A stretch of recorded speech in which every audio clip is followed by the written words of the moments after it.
Indian army ये उन बहादुर वीरों की फौज है जिनकी वजह से भारत का हर एक व्यक्ति हर वक्त अपने आप को सुरक्षित महसूस करता है।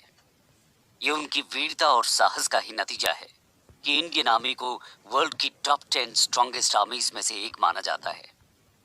दोस्तों, अगर ये लगातार हमारी रक्षा न कर रहे होते तो किस तरह का जीवन हम आज जी रहे होते, इसका अंदाजा लगाना भी मुश्किल है। हम सुरक्षित हैं क्योंकि ये हर पल हमारी सुरक्षा में अपनी जान हथेली पर लेकर घूम रहे हैं। तो आइए आज आपको मिलवाते हैं इंडिया के कुछ ऐसे ही हीरो से जिनके कारनामे उनके देश प्रेम, स्ट्रॉन्ग विल पावर, एक्स्ट्रॉर्डिनरी करेज और भारत की धरती पर मर मिटने के जज्बे का सबूत है। इसमें सबसे पहला नाम है पैरा एसएफ कमांडो मोहन नाथ गोस्वामी का। ये वो फियरलेस कमांडो थे जिन्होंने मौत की भी खिल्ली उड़ा दी। उन्होंने अपनी आखिरी सांस लेते हुए भी आतंकी मार गिराए और मौत को इंतजार करवाकर ही उसे गले लगाया। खुद वॉलंटियर करते हुए 3 ऑपरेशंस में किस तरह उन्होंने 10 दिन में 11 आतंकियों को खत्म किया, ये आज हम इस शो में जानेंगे। इसी तरह दूसरे हीरो हैं कर्नल संतोष महादिक, जो चाहते तो अपनी टीम को भी भेज सकते थे क्योंकि वो खुद कर्नल थे, पर फिर भी सामने से लीड करते हुए किस तरह देश में घुसे मिलिटेंट्स का सफाया उन्होंने किया और उनकी मौत के बाद किस तरह उनकी पत्नी ने देश की सेवा की जिम्मेदारी उठाई, ये पूरी कहानी हम इस शो में जानने वाले हैं। इसके बाद जानिए कैप्टन जयदेव डांगी के हौसले की कहानी, जिन्होंने 3 गोली खाकर भी आतंकी को मारना नहीं छोड़ा। अपने साथी कमांडो के घायल होने पर उसे न सिर्फ मोटिवेट किया पर सेफ पोजीशन पर भी पहुंचाया। उनकी वजह से भारत का एक मोस्ट वांटेड आतंकी आदिल अहमद मीर मारा गया था। आगे के एपिसोड्स में बात होगी कॉर्पोरल ज्योति प्रकाश निराला की, जिन्होंने खुद की जान की जरा भी परवाह किए बगैर आतंकियों को सामने से आकर मार गिराया था। और इसके बाद आप सुनेंगे नॉर्थ ईस्ट के हीरो हवलदार हंगपन दादा की कहानी, जिन्होंने देश प्रेम की खातिर अपनी पोस्टिंग वॉलंटियर करते हुए जम्मू कश्मीर के ऐसे इलाके में करवाई जहां घुसपैठ की सबसे ज्यादा पॉसिबिलिटी रहती है। किस तरह 4 में से 3 आतंकी उन्होंने अकेले मार गिराए और चौथे को भी घायल किया, वो भी अपने साथियों को बचाते हुए। दोस्तों, कारगिल युद्ध में कई जवान शहीद हुए और एक नाम और उनकी कहानी ऐसी थी जिसने सभी देशवासियों के दिल को छू लिया था। इतना सेल्फलेस, इतना बहादुर और इतना निडर एक ही इंसान कैसे हो सकता है? यहाँ बात हो रही है कैप्टन विक्रम बत्रा की, उस रात की कहानी के बारे में जिसमें एक बहुत ही मुश्किल और ऑलमोस्ट अनअचीवेबल दिखते हुए टारगेट को अचीव किया था। इस अचीवमेंट का कारगिल युद्ध की जीत में एक बहुत ही इंपॉर्टेंट रोल था। और इंडियन आर्मी में इंपॉर्टेंट रोल तो कैप्टन प्रदीप शौर्य आर्या का भी रहा है, जो कि इकलौते ऐसे टेरिटोरियल आर्मी के फौजी हैं जिन्हें शौर्य चक्र मिला था। किस तरह से सोर्सेस से इंफॉर्मेशन इकट्ठा करके एक सॉलिड एक्शन प्लान बनाया और टीम को इस तरह लीड किया कि इंडियन आर्मी की तरफ से कोई कैजुअलिटी नहीं हुई और ऑपरेशन भी सक्सेसफुल रहा। उनकी ये कहानी भी आज हम सुनने वाले हैं। ये कहानी है भारत के उस वीर सपूत की जिसने अपने जीवन की आखिरी सांस तक भारत माता की रक्षा की। ऐसा शूरवीर जिसने न सिर्फ अपनी लाइफ रिस्क में डालकर अपने साथियों की जान बचाई, बल्कि अपने शरीर पर टेररिस्ट की गोलियां खाने के बावजूद आखिरी दम तक उनसे मुकाबला किया और उन्हें मार गिराने में सफल भी हुए।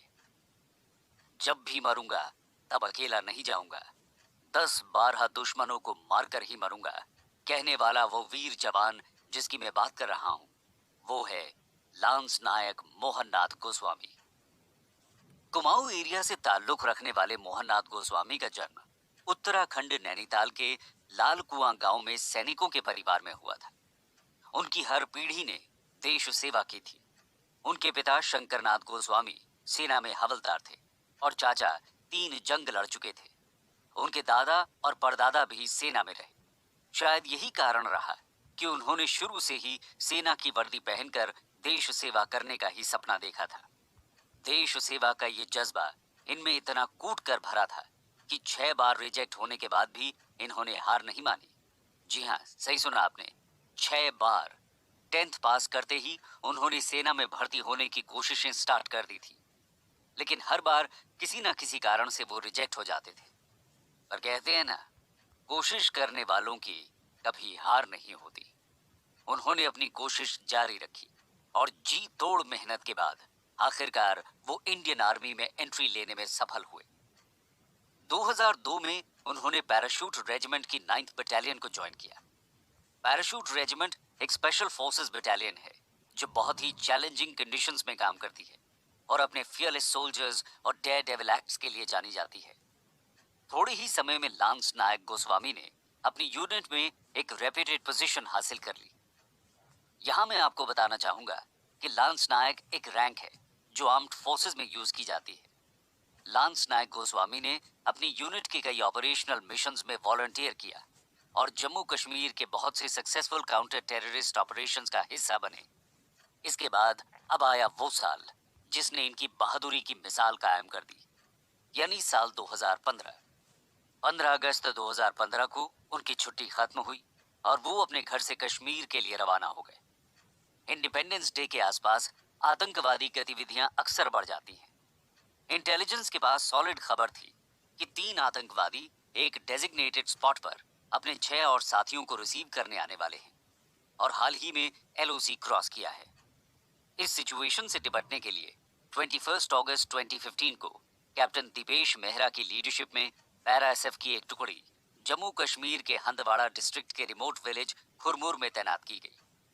22 अगस्त की रात भारतीय जवानों ने आतंकवादियों को स्पॉट किया और उनके बीच भारी गोलीबारी हुई।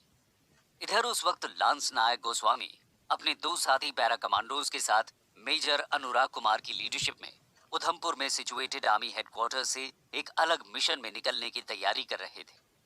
ये चारों अपने स्क्वाड व्हीकल में बैठकर निकल जाते हैं और थोड़ी ही देर में इनके रेडियो पर मैसेज आता है कि कैप्टन दीपेश मेहरा को गोली लग गई है। मोहन नाथ गोस्वामी ये सुनते ही बार बार अनुराग कुमार से रिक्वेस्ट करने लगे, सर जल्दी वहां चलिए, अगर मुसीबत में फंसे अपने साथियों को भी न बचा पाए तो देशवासियों को क्या बचा पाएंगे। अभी गोस्वामी और अनुराग कुमार के बीच डिस्कशन चल ही रहा था कि तभी रेडियो पे खुरमुर से दूसरी खबर आती है कि आतंकवादियों के पास पुलेम्योर कैलेशनिकोव नाम की मशीन गन है। ये मशीन गन इतनी पावरफुल थी कि 1 मिनट में 700 से 800 राउंड फायर करती थी। थोड़ी देर बीती और खुरमुर से कम्युनिकेशन एकदम साइलेंट हो गया। अब मेजर अनुराग ने ऑर्डर दिया, गाड़ी को मोड़ो और खुरमुर की तरफ ले चलो। ड्राइवर सीट पर बैठे पैरा कमांडो ने 120 किलोमीटर की स्पीड में गाड़ी को खुरमुर की तरफ भगाना चालू किया। खुरमुर से लगभग 200 मीटर पहले चारों पैरा कमांडोज नीचे उतरते हैं और अपने साथियों की पोजीशन ट्रैक करना शुरू करते हैं कि तभी कुछ गोलियां आकर उनकी गाड़ी पर लगती हैं। चारों कमांडोज फटाफट कवर लेते हैं और स्टेल्थ मोड यानी बहुत ही छुपकर गुप्त तरीके से आगे बढ़ना चालू करते हैं। खुरमुर गांव के किनारे पहुंचकर आगे का सफर वो पेट के बल लेटकर तय करते हैं। वहां से हंदवाड़ा की पहाड़ी की ओर उनसे लगभग 20 मीटर की दूरी पर उन्हें आतंकवादी दिखाई देते हैं। आतंकवादी की इस पोजीशन से लगभग 10 मीटर दूर उन्हें गोलीबारी में घायल हुए कैप्टन दीपेश मेहरा भी दिखाई देते हैं। अब कमांडोज एक बड़े से पेड़ का कवर लेते हैं और लांस नायक गोस्वामी हंदवाड़ा की पहाड़ी की तरफ टॉर्च की रोशनी मारते हैं, जिससे वो कैप्टन दीपेश मेहरा के स्क्वाड को अपनी पोजीशन रिवील करके उनकी मदद के लिए आगे बढ़ सके। यहाँ अपनी पोजीशन रिवील करना एक बहुत बड़ा रिस्क था, क्योंकि टॉर्च लाइट फ्लैश होते ही आतंकी अपनी मशीन गन से फायरिंग करने लगते। वहीं ये चारों कमांडोज कैप्टन दीपेश मेहरा की ओर आगे बढ़ते हुए गोलियों का जवाब दे रहे थे।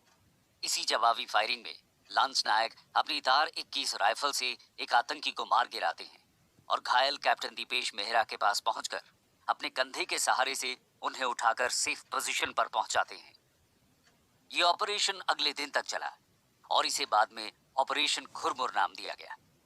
भारतीय कमांडोज सभी आतंकियों को मार गिराने में सफल हुए और इस तरह ऑपरेशन खुरमुर एक सक्सेसफुल ऑपरेशन साबित हुआ।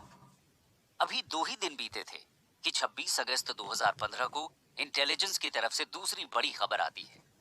पता चलता है कि एलओसी क्रॉस करके 5 टेररिस्ट उड़ी सेक्टर में घुस आए हैं।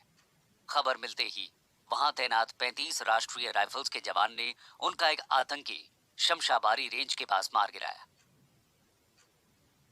जबकि बाकी के 4 आतंकी भागने में कामयाब हो गए थे।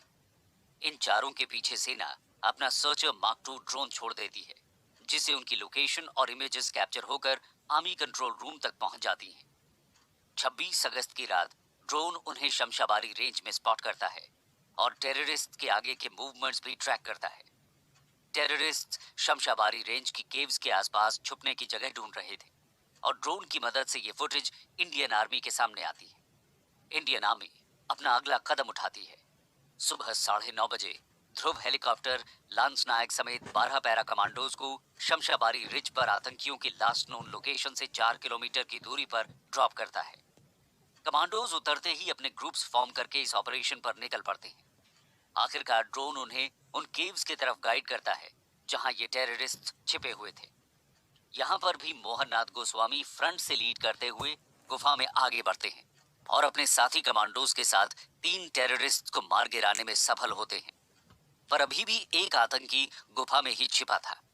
भीषण गोलाबारी के बाद वहां सन्नाटा छाया हुआ था। कमांडोज ने आतंकियों को सरेंडर करने को कहा, पर कोई जवाब नहीं मिला। दिन से शाम हो गई और शाम से रात। आखिरकार छुपा हुआ आतंकी इंडियन टीम के सामने सरेंडर कर देता है। इस आतंकी का नाम था सज्जाद अहमद, जो कि पाकिस्तान के मुजफ्फरगढ़ का रहने वाला था। लांस नायक गोस्वामी ने इस ऑपरेशन में भी एक इंपॉर्टेंट रोल प्ले करते हुए उसे सक्सेसफुली कंप्लीट किया। इस ऑपरेशन का कोड नेम था ऑपरेशन लेदर पंजाल। अब बात इनके तीसरे और आखिरी ऑपरेशन की। 2 सितंबर 2015 को इंटेलिजेंस से खबर मिली कि 6 आतंकी कुपवाड़ा जिले के घने जंगल सुतसालियार को क्रॉस कर रहे थे। ये जंगल इतना घना है कि यहाँ कभी भी 3 मीटर से ज्यादा की विजिबिलिटी नहीं होती। इस बार 36 जवानों के 6 स्क्वाड बनाए गए थे। करीब 8:30 बजे लांस नायक गोस्वामी के स्क्वाड ने अपने से 100 मीटर दूर कुछ हलचल महसूस की और एक दूसरे को सतर्क किया। तभी आतंकी भी अलर्ट हो गए और गोलियों की बौछार करने लगे। ये थोड़ी देर चला और फिर बंदूकें अब कुछ देर के लिए शांत हो गई। उन घने जंगलों में बारिश हो गई थी और ये शांति ज्यादा देर की नहीं थी और आधी रात के बाद एक बार फिर से फायरिंग स्टार्ट हो गई। इस बार टेररिस्ट्स ने फायरिंग ग्रेनेड लॉन्चर से की और गोस्वामी के 2 साथियों को घायल कर दिया। लांस नायक गोस्वामी तुरंत अपने साथी हवलदार महेंद्र सिंह के साथ अपने बाकी घायल साथियों की तरफ दौड़े कि एक गोली उनके साथी महेंद्र सिंह को लग गई। अपने साथी को बचाने के लिए वो आतंकियों की तरफ ताबड़तोड़ फायरिंग करते हुए अपनी कवर पोजीशन से निकल गए। सीधे लाइन ऑफ फायरिंग में आने की वजह से 2 गोलियां उनकी लोअर बॉडी में लग गई और वो दहाड़ के साथ गिरने लगे। 2 गोली खाने के बावजूद उन्होंने अपना साहस नहीं छोड़ा और ग्राउंड पर पूरी तरह गिरने और मौत को गले लगाने से पहले अपनी तरफ आते हुए 2 आतंकियों को उन्होंने मौत के घाट उतार दिया। अब तक सुबह के 3 बज चुके थे और इनकाउंटर खत्म हो चुका था। मोहननाथ गोस्वामी को उनके साथी एम्बुलेंस तक ले जा रहे थे और तब तक वो वीर गति को प्राप्त हो चुके थे। इस तरह खुद वॉलंटियर करते हुए back to back 3 anti terrorist operations में 10 दिन के अंदर 11 आतंकी मारकर उन्होंने देश के लिए अपना सुप्रीम सैक्रिफाइस दिया और इसी वीरता के लिए उन्हें शहीद होने के बाद अशोक चक्र से सम्मानित किया गया, जिसे उनकी पत्नी भावना गोस्वामी ने रिसीव किया। तो ये थी पैरा एसएफ कमांडो मोहननाथ गोस्वामी की कहानी। और अब अगले एपिसोड में हम कर्नल संतोष महादिक के बारे में जानेंगे। महाराष्ट्र के छोटे से शहर सतारा में एक दूध बेचने वाले का बेटा, जिसने दूध बेचने के अपने फैमिली ट्रेडिशन को छोड़कर देखा देश सेवा का सपना। इसके लिए 6th क्लास में उन्होंने एडमिशन लिया सतारा के सैनिक स्कूल में। वो एक बहुत ही बेहतरीन स्पोर्ट्स पर्सन थे, स्कूल के best boxer, football state champion team के गोलकीपर और बहुत ही अच्छे रनर भी। सैनिक स्कूल में पढ़ते पढ़ते इनका झुकाव इंडियन आर्म्ड फोर्सेस की तरफ बढ़ा, जो आगे चलकर इनकी फ्यूचर मिलिट्री लाइफ का फाउंडेशन बना। उनके साथ पढ़े सैनिक स्कूल के क्लासमेट्स की माने तो स्वभाव से वो शांत और जेंटल दिखते थे, पर अपने दिल में मानो तूफान सा लेकर घूमते थे। कर्नल संतोष महादिक की उम्र जैसे जैसे बढ़ रही थी, उनकी आर्म्ड फोर्सेस ज्वाइन करने की इच्छा भी तेजी पकड़ रही थी और स्कूल की पढ़ाई खत्म करते ही उनका सिलेक्शन एनडीए में हो गया। बाद में वो आईएमए देहरादून गए और उन्हें 21 साल की उम्र में दिसंबर 1998 में लेफ्टिनेंट अपॉइंट किया गया। आर्मी में उन्होंने अलग अलग डिसिप्लिन्स में ट्रेनिंग ली। पैराट्रूपिंग और कॉम्बैट अंडर वाटर डाइविंग में वो काफी स्किल्ड थे। पैरा ट्रेनिंग के लिए उन्होंने खुद वॉलंटियर किया और पैरा कमांडो बनने के बाद 21st बटालियन पैराशूट रेजिमेंट में सर्व किया। 21 पैरा स्पेशल फोर्सेस के ऑफिसर होने की वजह से संतोष महादिक को जम्मू कश्मीर और नॉर्थ ईस्ट में छुपे मिलिटेंट्स के खिलाफ बहुत सी सक्सेसफुल ऑपरेशंस लीड करने का मौका मिला। लगभग एक दशक तक उन्होंने ये ऑपरेशंस सक्सेसफुली चलाए। ऑपरेशन राइनो, जो कि एक काउंटर टेररिस्ट ऑपरेशन था, उसमें अपनी ब्रेवरी और लीडरशिप के लिए 2003 में उन्हें सेना मेडल का अवार्ड भी दिया गया। उसके बाद अपने लेट करियर में उन्हें 41st आरआर यूनिट का कमांडिंग ऑफिसर अपॉइंट किया गया। 41 राष्ट्रीय राइफल्स, वो यूनिट जो कि जम्मू कश्मीर में एंटी इंसर्जेंसी ऑपरेशंस के लिए डिप्लॉय की गई थी, और यहां से शुरू हुई उनकी बहादुरी और वीरता की दूसरी पारी।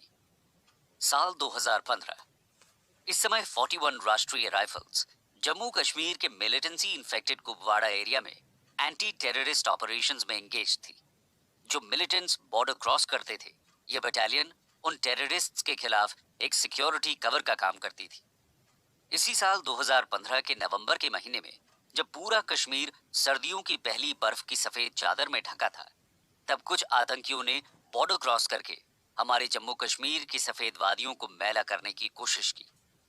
3 नवंबर 2015 को त्रुमनार गांव के लोग कुछ अलग से दिखने वाले लोगों को, जो कि उनके गांव के नहीं लगते थे, उनको पहाड़ी पर चढ़ता हुआ स्पॉट करते हैं। उनके कपड़े, जूते, बैग्स और जैकेट सभी कुछ वहां के लोकल लोगों से अलग था, जिसकी वजह से वो अलग नजर आ रहे थे। कुछ डाउटफुल और ठीक नहीं लगने की वजह से त्रुमनार विलेज के लोकल लोग कमकारी जाते हैं, जहां 57 राष्ट्रीय राइफल्स का हेडक्वार्टर्स है, और वहां के आर्मी ऑफिसर्स को इस एक्टिविटी की जानकारी देते हैं।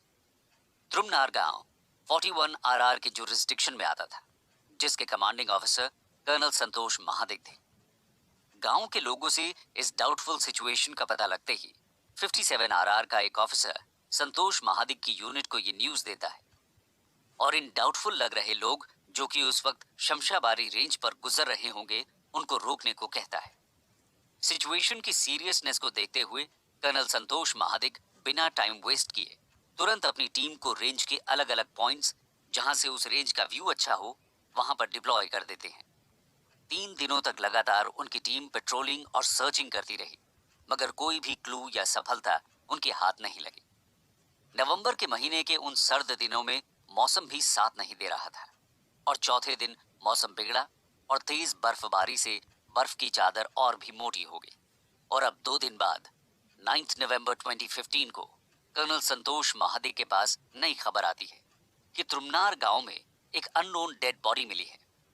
अब जैसा कि कर्नल संतोष महादिक को फ्रंट से ही लीड करने की आदत थी, तो वो अपनी टीम के कुछ जवानों के साथ त्रुमनार गांव में मिली डेड बॉडी के इंस्पेक्शन के लिए उस लोकेशन पर रवाना हो जाते हैं। बॉडी देखकर संतोष महादिक समझ गए थे कि उसे वहां डंप किया गया है, और ध्यान से देखने के बाद उस लाश के पांव में गैंग्रीन नाम का इन्फेक्शन दिखाई पड़ता है। वहां के लोकल लोगों से और बातचीत करके वो इस नतीजे पर पहुंचे कि ये अननोन बॉडी उन्हीं डाउटफुल दिखने वाले लोगों में से एक की है, जिसे कुछ दिन पहले लोकल्स ने स्पॉट किया था। इन्फेक्शन होने की वजह से वो आदमी आगे बढ़ नहीं पाया होगा, और उसके साथ ही उसे वहीं छोड़कर आगे बढ़ गए होंगे। अगले ही दिन यानी 10 नवंबर 2015 को संतोष महादिक 2 साइट्स, कुपवाड़ा में मनीगाह और बारामूला में जुगतियाल में अपने 2 सर्च ऑपरेशंस लॉन्च करते हैं।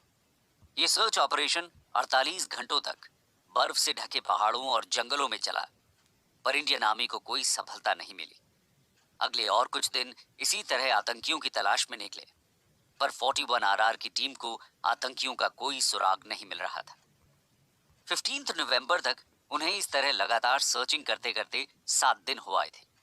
मौसम काफी खराब था, जिससे अब जवान काफी थकने लगे थे और उनका मोराल भी डाउन हो रहा था। कर्नल संतोष महादिक अपनी टीम को वापस हेडक्वार्टर्स आने का ऑर्डर देते हैं। 41 आरआर की टीम लोकेशन से अब हेडक्वार्टर्स के लिए निकल जाती है। वहीं अब 160 आर्मी बटालियन की यूनिट इस सर्च ऑपरेशन को आगे बढ़ाने के लिए रवाना होती है। अगले दिन यानी 16 नवंबर को जैसे ही ये यूनिट उस लोकेशन के घने जंगलों में एंटर हो रही होती है कि तभी उन पर भारी गोलाबारी शुरू हो जाती है। पूरी टीम नीचे की तरफ थी और ऊपरी ओर से अलग अलग डायरेक्शन से गोलियां बरस रही थी। इस वक्त कर्नल महादेव कुपवाड़ा में ऑपरेशन सद्भावना पर काम कर रहे थे। आतंकियों के साथ मुठभेड़ की खबर मिलते ही वो अपने जवानों के साथ वहां से रवाना हो गए।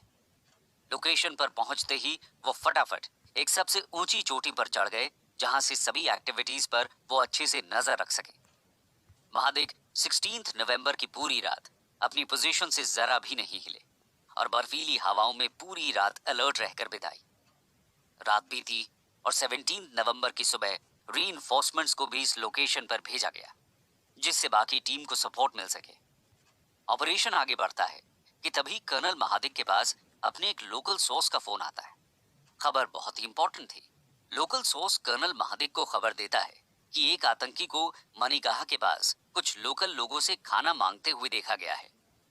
बिना इस इंफॉर्मेशन पर कोई शक, विचार या टाइम गंवाए कर्नल संतोष महादिक अपनी टीम के कुछ लोगों को लेकर मनीगाह के लिए रवाना हो जाते हैं। वहां पहुंचते ही वो पहले अपने सोर्स से मिले और पता चला कि आतंकी खाना लेकर जंगल में ऊपर की तरफ निकल गया था और उसके साथ कम से कम 2 आतंकी और भी थे। अब कर्नल संतोष महादिक अपनी टीम को 2 हिस्सों में बांटकर उन्हें 2 अलग अलग डायरेक्शंस में भेज देते हैं। संतोष महादिक जिस टीम के साथ थे वो काफी देर सर्चिंग के बाद जैसे ही बैठी और थोड़ा ऊपर की तरफ देखा तो उधर एक बड़े पत्थर के पास एक पानी की बोतल और जलता हुआ स्टोव नजर आया। उस लोकेशन पर पहुंचते ही साफ था कि आतंकी करीब ही है, लेकिन आतंकी आर्मी को स्पॉट कर चुके थे, इसलिए छुपे हुए थे और एडवांटेज में थे। कर्नल महादिक अपनी टीम के साथ जंगल में अब और भी अंदर घुसना शुरू कर देते हैं। आगे बढ़ते हुए एक सिपाही की नजर अपने पीछे की झाड़ी में पड़ती है और कुछ शक होने पर वो कर्नल महादिक को अलर्ट कर देता है। सभी लोग अलर्ट और सांस रोके अपनी राइफल्स ताने आगे बढ़ते हैं। तभी एक आतंकी अपनी पोजीशन चेंज करता है, जबकि दूसरा वहां एक झाड़ी के पीछे छुपा रहता है। ये हलचल होते ही Indian army 600 round per minute की गति से फायरिंग स्टार्ट कर देती है। कर्नल महादिक झाड़ी का सटीक निशाना लगाते हुए एक आतंकी को मार गिराते हैं। सुबाया का पूरा जंगल गोलियों की गड़गड़ाहट से गूंज उठता है, पर इस ताबड़तोड़ फायरिंग के बीच दूसरे आतंकी की गोली कर्नल महादिक के सीने में लगती है और वो गिर जाते हैं। गोली लगने के बाद भी वो दूसरे आतंकी की ओर लगातार फायरिंग करते हैं, जिससे वो अपनी जगह से हिल भी नहीं पाता। बचे हुए आतंकी को न्यूट्रलाइज करने के बाद जवान अपने घायल सीओ को अपने कंधे पर 1.5 किलोमीटर तक पैदल चलकर सड़क तक ले जाते हैं। ये घाटी बहुत ही नैरो थी, इस वजह से उन्हें हेलीकॉप्टर से ले जाया नहीं जा सकता था। बुरी तरह घायल कर्नल महादिक को पहले द्रोगमुला के 168 मिलिट्री हॉस्पिटल ले जाया गया और फिर वहां से श्रीनगर में सिचुएटेड आर्मी के बेस हॉस्पिटल के लिए एयरलिफ्ट किया गया। पर आधे रास्ते में ही इस बहादुर वीर की आंखें बंद हो चुकी थी। वो देश सेवा में अपने प्राण त्याग चुके थे और इस वीरता के लिए वो शौर्य चक्र से सम्मानित किए गए। अपने परिवार में वो पीछे छोड़ गए थे अपनी पत्नी स्वाति महादिक और 2 छोटे बच्चे। बड़ी बेटी कार्तिकी जो उस वक्त लगभग 9 साल की थी और बेटा स्वराज जो 4 साल का था। लेकिन दोस्तों, ये कहानी कर्नल संतोष महादिक के शहीद होने और उनके शोक में डूबे परिवार पर खत्म नहीं होती। पति के शहीद होने से स्वाति महादिक और बच्चों की लाइफ अचानक से बदल गई थी। उन्हें ऐसा लगने लगा जैसे जिंदगी एकदम वीरान सी हो गई और अब जीने का कोई मकसद ही नहीं बचा। पर अपने बच्चों के लिए वो इस तरह हार नहीं मान सकती थी। उन्होंने 1 साल के अंदर ही अपने शोक से उबरकर नई हिम्मत से जिंदगी जीने का फैसला किया। अपने पति के देश सेवा के सपने को उनकी पत्नी स्वाति ने अपना सपना बनाया और ऐसा डिसीजन लिया जिससे उनके परिवार और मिलिट्री एस्टैब्लिशमेंट के सब लोग चौंक गए। दरअसल वो आर्मी ज्वाइन करना चाहती थी। हालांकि आर्मी ज्वाइन करने की अपर एज लिमिट वो क्रॉस कर चुकी थी, फिर भी उस टाइम के डिफेंस मिनिस्टर मनोहर पारिक से उन्हें एज रिलैक्सेशन मिला और वो एसएसबी का एग्जाम दे पाई। कड़ी मेहनत और इंटेंस ट्रेनिंग के बाद 2016 में उन्होंने एसएसबी इंटरव्यू क्लियर कर लिया। इसके बाद उन्होंने चेन्नई की ओटीए यानी ऑफिसर्स ट्रेनिंग एकेडमी ज्वाइन की। ओटीए में वो अपने से कम उम्र के कैडेट्स के साथ compete कर रही थी, पर फिर भी पूरी ईमानदारी, साहस और हौसले के साथ उन्होंने हर मुश्किल ट्रेनिंग को पार किया। ये समय उनके लिए इमोशनली भी मुश्किल था, क्योंकि पति को खोने के बाद अब वो अपने बच्चों से भी दूर थी। उन्होंने अपने बच्चों को बोर्डिंग स्कूल भेज दिया ताकि वो अपनी ट्रेनिंग पूरी कर सके। हर परेशानी से ऊपर उठकर और हर चुनौती को पार करके स्वाति महादिक 2017 में ओटीए से पास हुई और lieutenant in army ordnance corps appoint हो गई। अब स्वाति महादिक सिर्फ स्वाति नहीं, बल्कि आर्मी यूनिफॉर्म पहने देश प्रेम के जज्बे से भरी लेफ्टिनेंट स्वाति महादिक बन चुकी थी। एक इंटरव्यू में उन्होंने बताया था कि संतोष महादिक अपनी यूनिफॉर्म और देश सेवा से कितना प्यार करते थे। वो हमेशा अपने बच्चों को एक डिसिप्लिन्ड आर्मी लाइफ देना चाहते थे, पर इस अधूरे सपने को आज उनकी पत्नी ने पूरा किया। वो अब अपने बच्चों को वही डिसिप्लिन्ड आर्मी लाइफ दे रही हैं, जैसा कि संतोष महादिक चाहते थे। आज आर्मी यूनिफॉर्म पहनकर स्वाति अपने आप को अपने पति के करीब पाती हैं। उसी जज्बे के साथ वो अपनी जिंदगी और अपने बच्चों की जिंदगी अब आगे बढ़ा रही हैं। तो दोस्तों, इस तरह से अपने पति कर्नल संतोष महादिक को आर्मी यूनिफॉर्म पहनकर और लेफ्टिनेंट बनकर उनकी पत्नी लेफ्टिनेंट स्वाति महादिक ने न सिर्फ उन्हें सच्ची श्रद्धांजलि दी, बल्कि बहुत सी दूसरी महिलाओं के लिए एक मिसाल कायम कर दी है। और मिसाल तो कैप्टन जयदेव डांगी ने भी कायम की है। आइए सुनते हैं उनकी कहानी। कहा था ना, सिर्फ 2 गोलियां इंडियन कमांडो को मारने के लिए काफी नहीं है। अपने शरीर में गोलियां खा के जख्मी होकर बेहद दर्द बर्दाश्त करते हुए भी जो इंसान अपने दूसरे साथी को इस तरह की बात करके हौसला दे सके, वो बेशक भारतीय सेना का एक जवान ही हो सकता है। ये वो जवान है जिसे इंडियन आर्मी का डेडपूल भी कहा जाता है। डेडपूल इसलिए क्योंकि 3 गोलियां खाकर भी अपने साथी का वो मोराल बूस्ट कर रहे थे और अपने घाव का कोई भी असर आतंकी को गोली से उड़ाने के निशाने पर नहीं पड़ने दे रहे थे। मैं बात कर रहा हूं पैरा एसएफ के जांबाज कैप्टन जयदेव डांगी की। 2 फरवरी 1989 को हरियाणा के रोहतक डिस्ट्रिक्ट के मदीना गांव में होशियार सिंह और अंगूरी देवी के घर जन्मे एक वीर योद्धा, जिसका नाम रखा गया जयदेव डांगी। कैप्टन जयदेव डांगी शुरू से ही पढ़ाई में काफी अच्छे थे, जिसकी वजह से उनकी गिनती अपने स्कूल के ब्राइट स्टूडेंट्स में होती थी। 1997 में जब वो क्लास 5 में थे, तब उन्होंने एक प्रेस्टिजियस स्कॉलरशिप हासिल की। 10th बोर्ड में वो अपने स्कूल के सेकंड टॉपर रहे। वहीं 12th बोर्ड में भी 2007 में अच्छी परसेंटेज से पास की। Ramakrishna Paramhansa senior secondary school Madina से उन्होंने अपनी पूरी एजुकेशन कंप्लीट की। अचीवमेंट्स का ये सिलसिला स्कूल के आगे भी कंटिन्यू हुआ और पढ़ाई पूरी करते ही उनका सिलेक्शन एनडीए यानी नेशनल डिफेंस एकेडमी में हो गया। खड़गवासला की एकेडमी में वो अपने 529 बैचमेट्स के बीच बेस्ट कैडेट डिक्लेयर हुए। एनडीए ट्रेनिंग में अपनी बेहतरीन परफॉर्मेंस के लिए उन्हें स्वॉर्ड ऑफ ऑनर भी मिला। उनकी होम यूनिट थी राष्ट्रीय राइफल्स की 3rd बटालियन। साल 2014 उनकी पर्सनल लाइफ और मिलिट्री लाइफ दोनों के लिए बहुत ही इंपॉर्टेंट रहा। पर्सनल लाइफ की बात करें तो 14 फरवरी 2014 को उनके जीवन में आई एक नई खुशी। दुनिया में उस दिन वैलेंटाइंस डे मनाया जा रहा था और इधर रोहतक में वो अपनी वैलेंटाइन यानी रितु के साथ सगाई कर रहे थे। इस दिन रितु के साथ उनकी सगाई हुई और इसी साल अगस्त में रितु के साथ शादी तय की गई। कश्मीर में हालात ठीक न होने की वजह से उन्हें सगाई के बाद एक साथ ज्यादा समय नहीं मिल पाया और वो वापस ड्यूटी पर लौट गए। जैसा कि सभी लड़के लड़कियां सगाई से शादी के बीच टेक्स्ट मैसेजेस और कॉल से जुड़े रहते हैं, ये दोनों भी कभी कभी फोन पर बात किया करते थे। पर रितु ये अच्छी तरह जानती थी कि वो एक कमांडो से शादी करने वाली है, इसलिए उनके पास अपने पति की प्रायोरिटीज आम लोगों के मुकाबले अलग रहेंगी और कॉल्स के बीच उन्हें कभी भी कॉल ऑफ ड्यूटी के लिए जाना पड़ सकता है। जून 2014 में कैप्टन जयदेव डांगी ने पैरा एसएफ को ज्वाइन किया और अब वो पुलवामा के सब डिस्ट्रिक्ट त्राल में पोस्टेड थे। इसी बीच जब कभी रितु का फोन उन्हें आता था, उनके फोन पर रितु कॉलिंग देखते ही उनके दोस्त उन्हें हंसी मजाक में खूब चढ़ाया करते थे। इसलिए अपने दोस्तों के सामने रितु का फोन पिक करने में उन्हें शर्म आती थी और वो थोड़ा साइड में हटकर फिर आराम से उनसे बात किया करते थे। 19 जून 2014 को भी आज फिर रितु का कॉल आया था। कैप्टन जयदेव और रितु की बातचीत अभी शुरू ही हुई थी, लेकिन उस दिन जयदेव का ध्यान पूरी तरह कॉल पर नहीं था। रितु उन्हें पूछती है कि सब ठीक तो है वहां, जिसके जवाब में वो कहते हैं कि यहाँ सब ठीक है, पर अभी उन्हें जाना पड़ेगा, इसलिए वो बाद में कॉल करेंगे।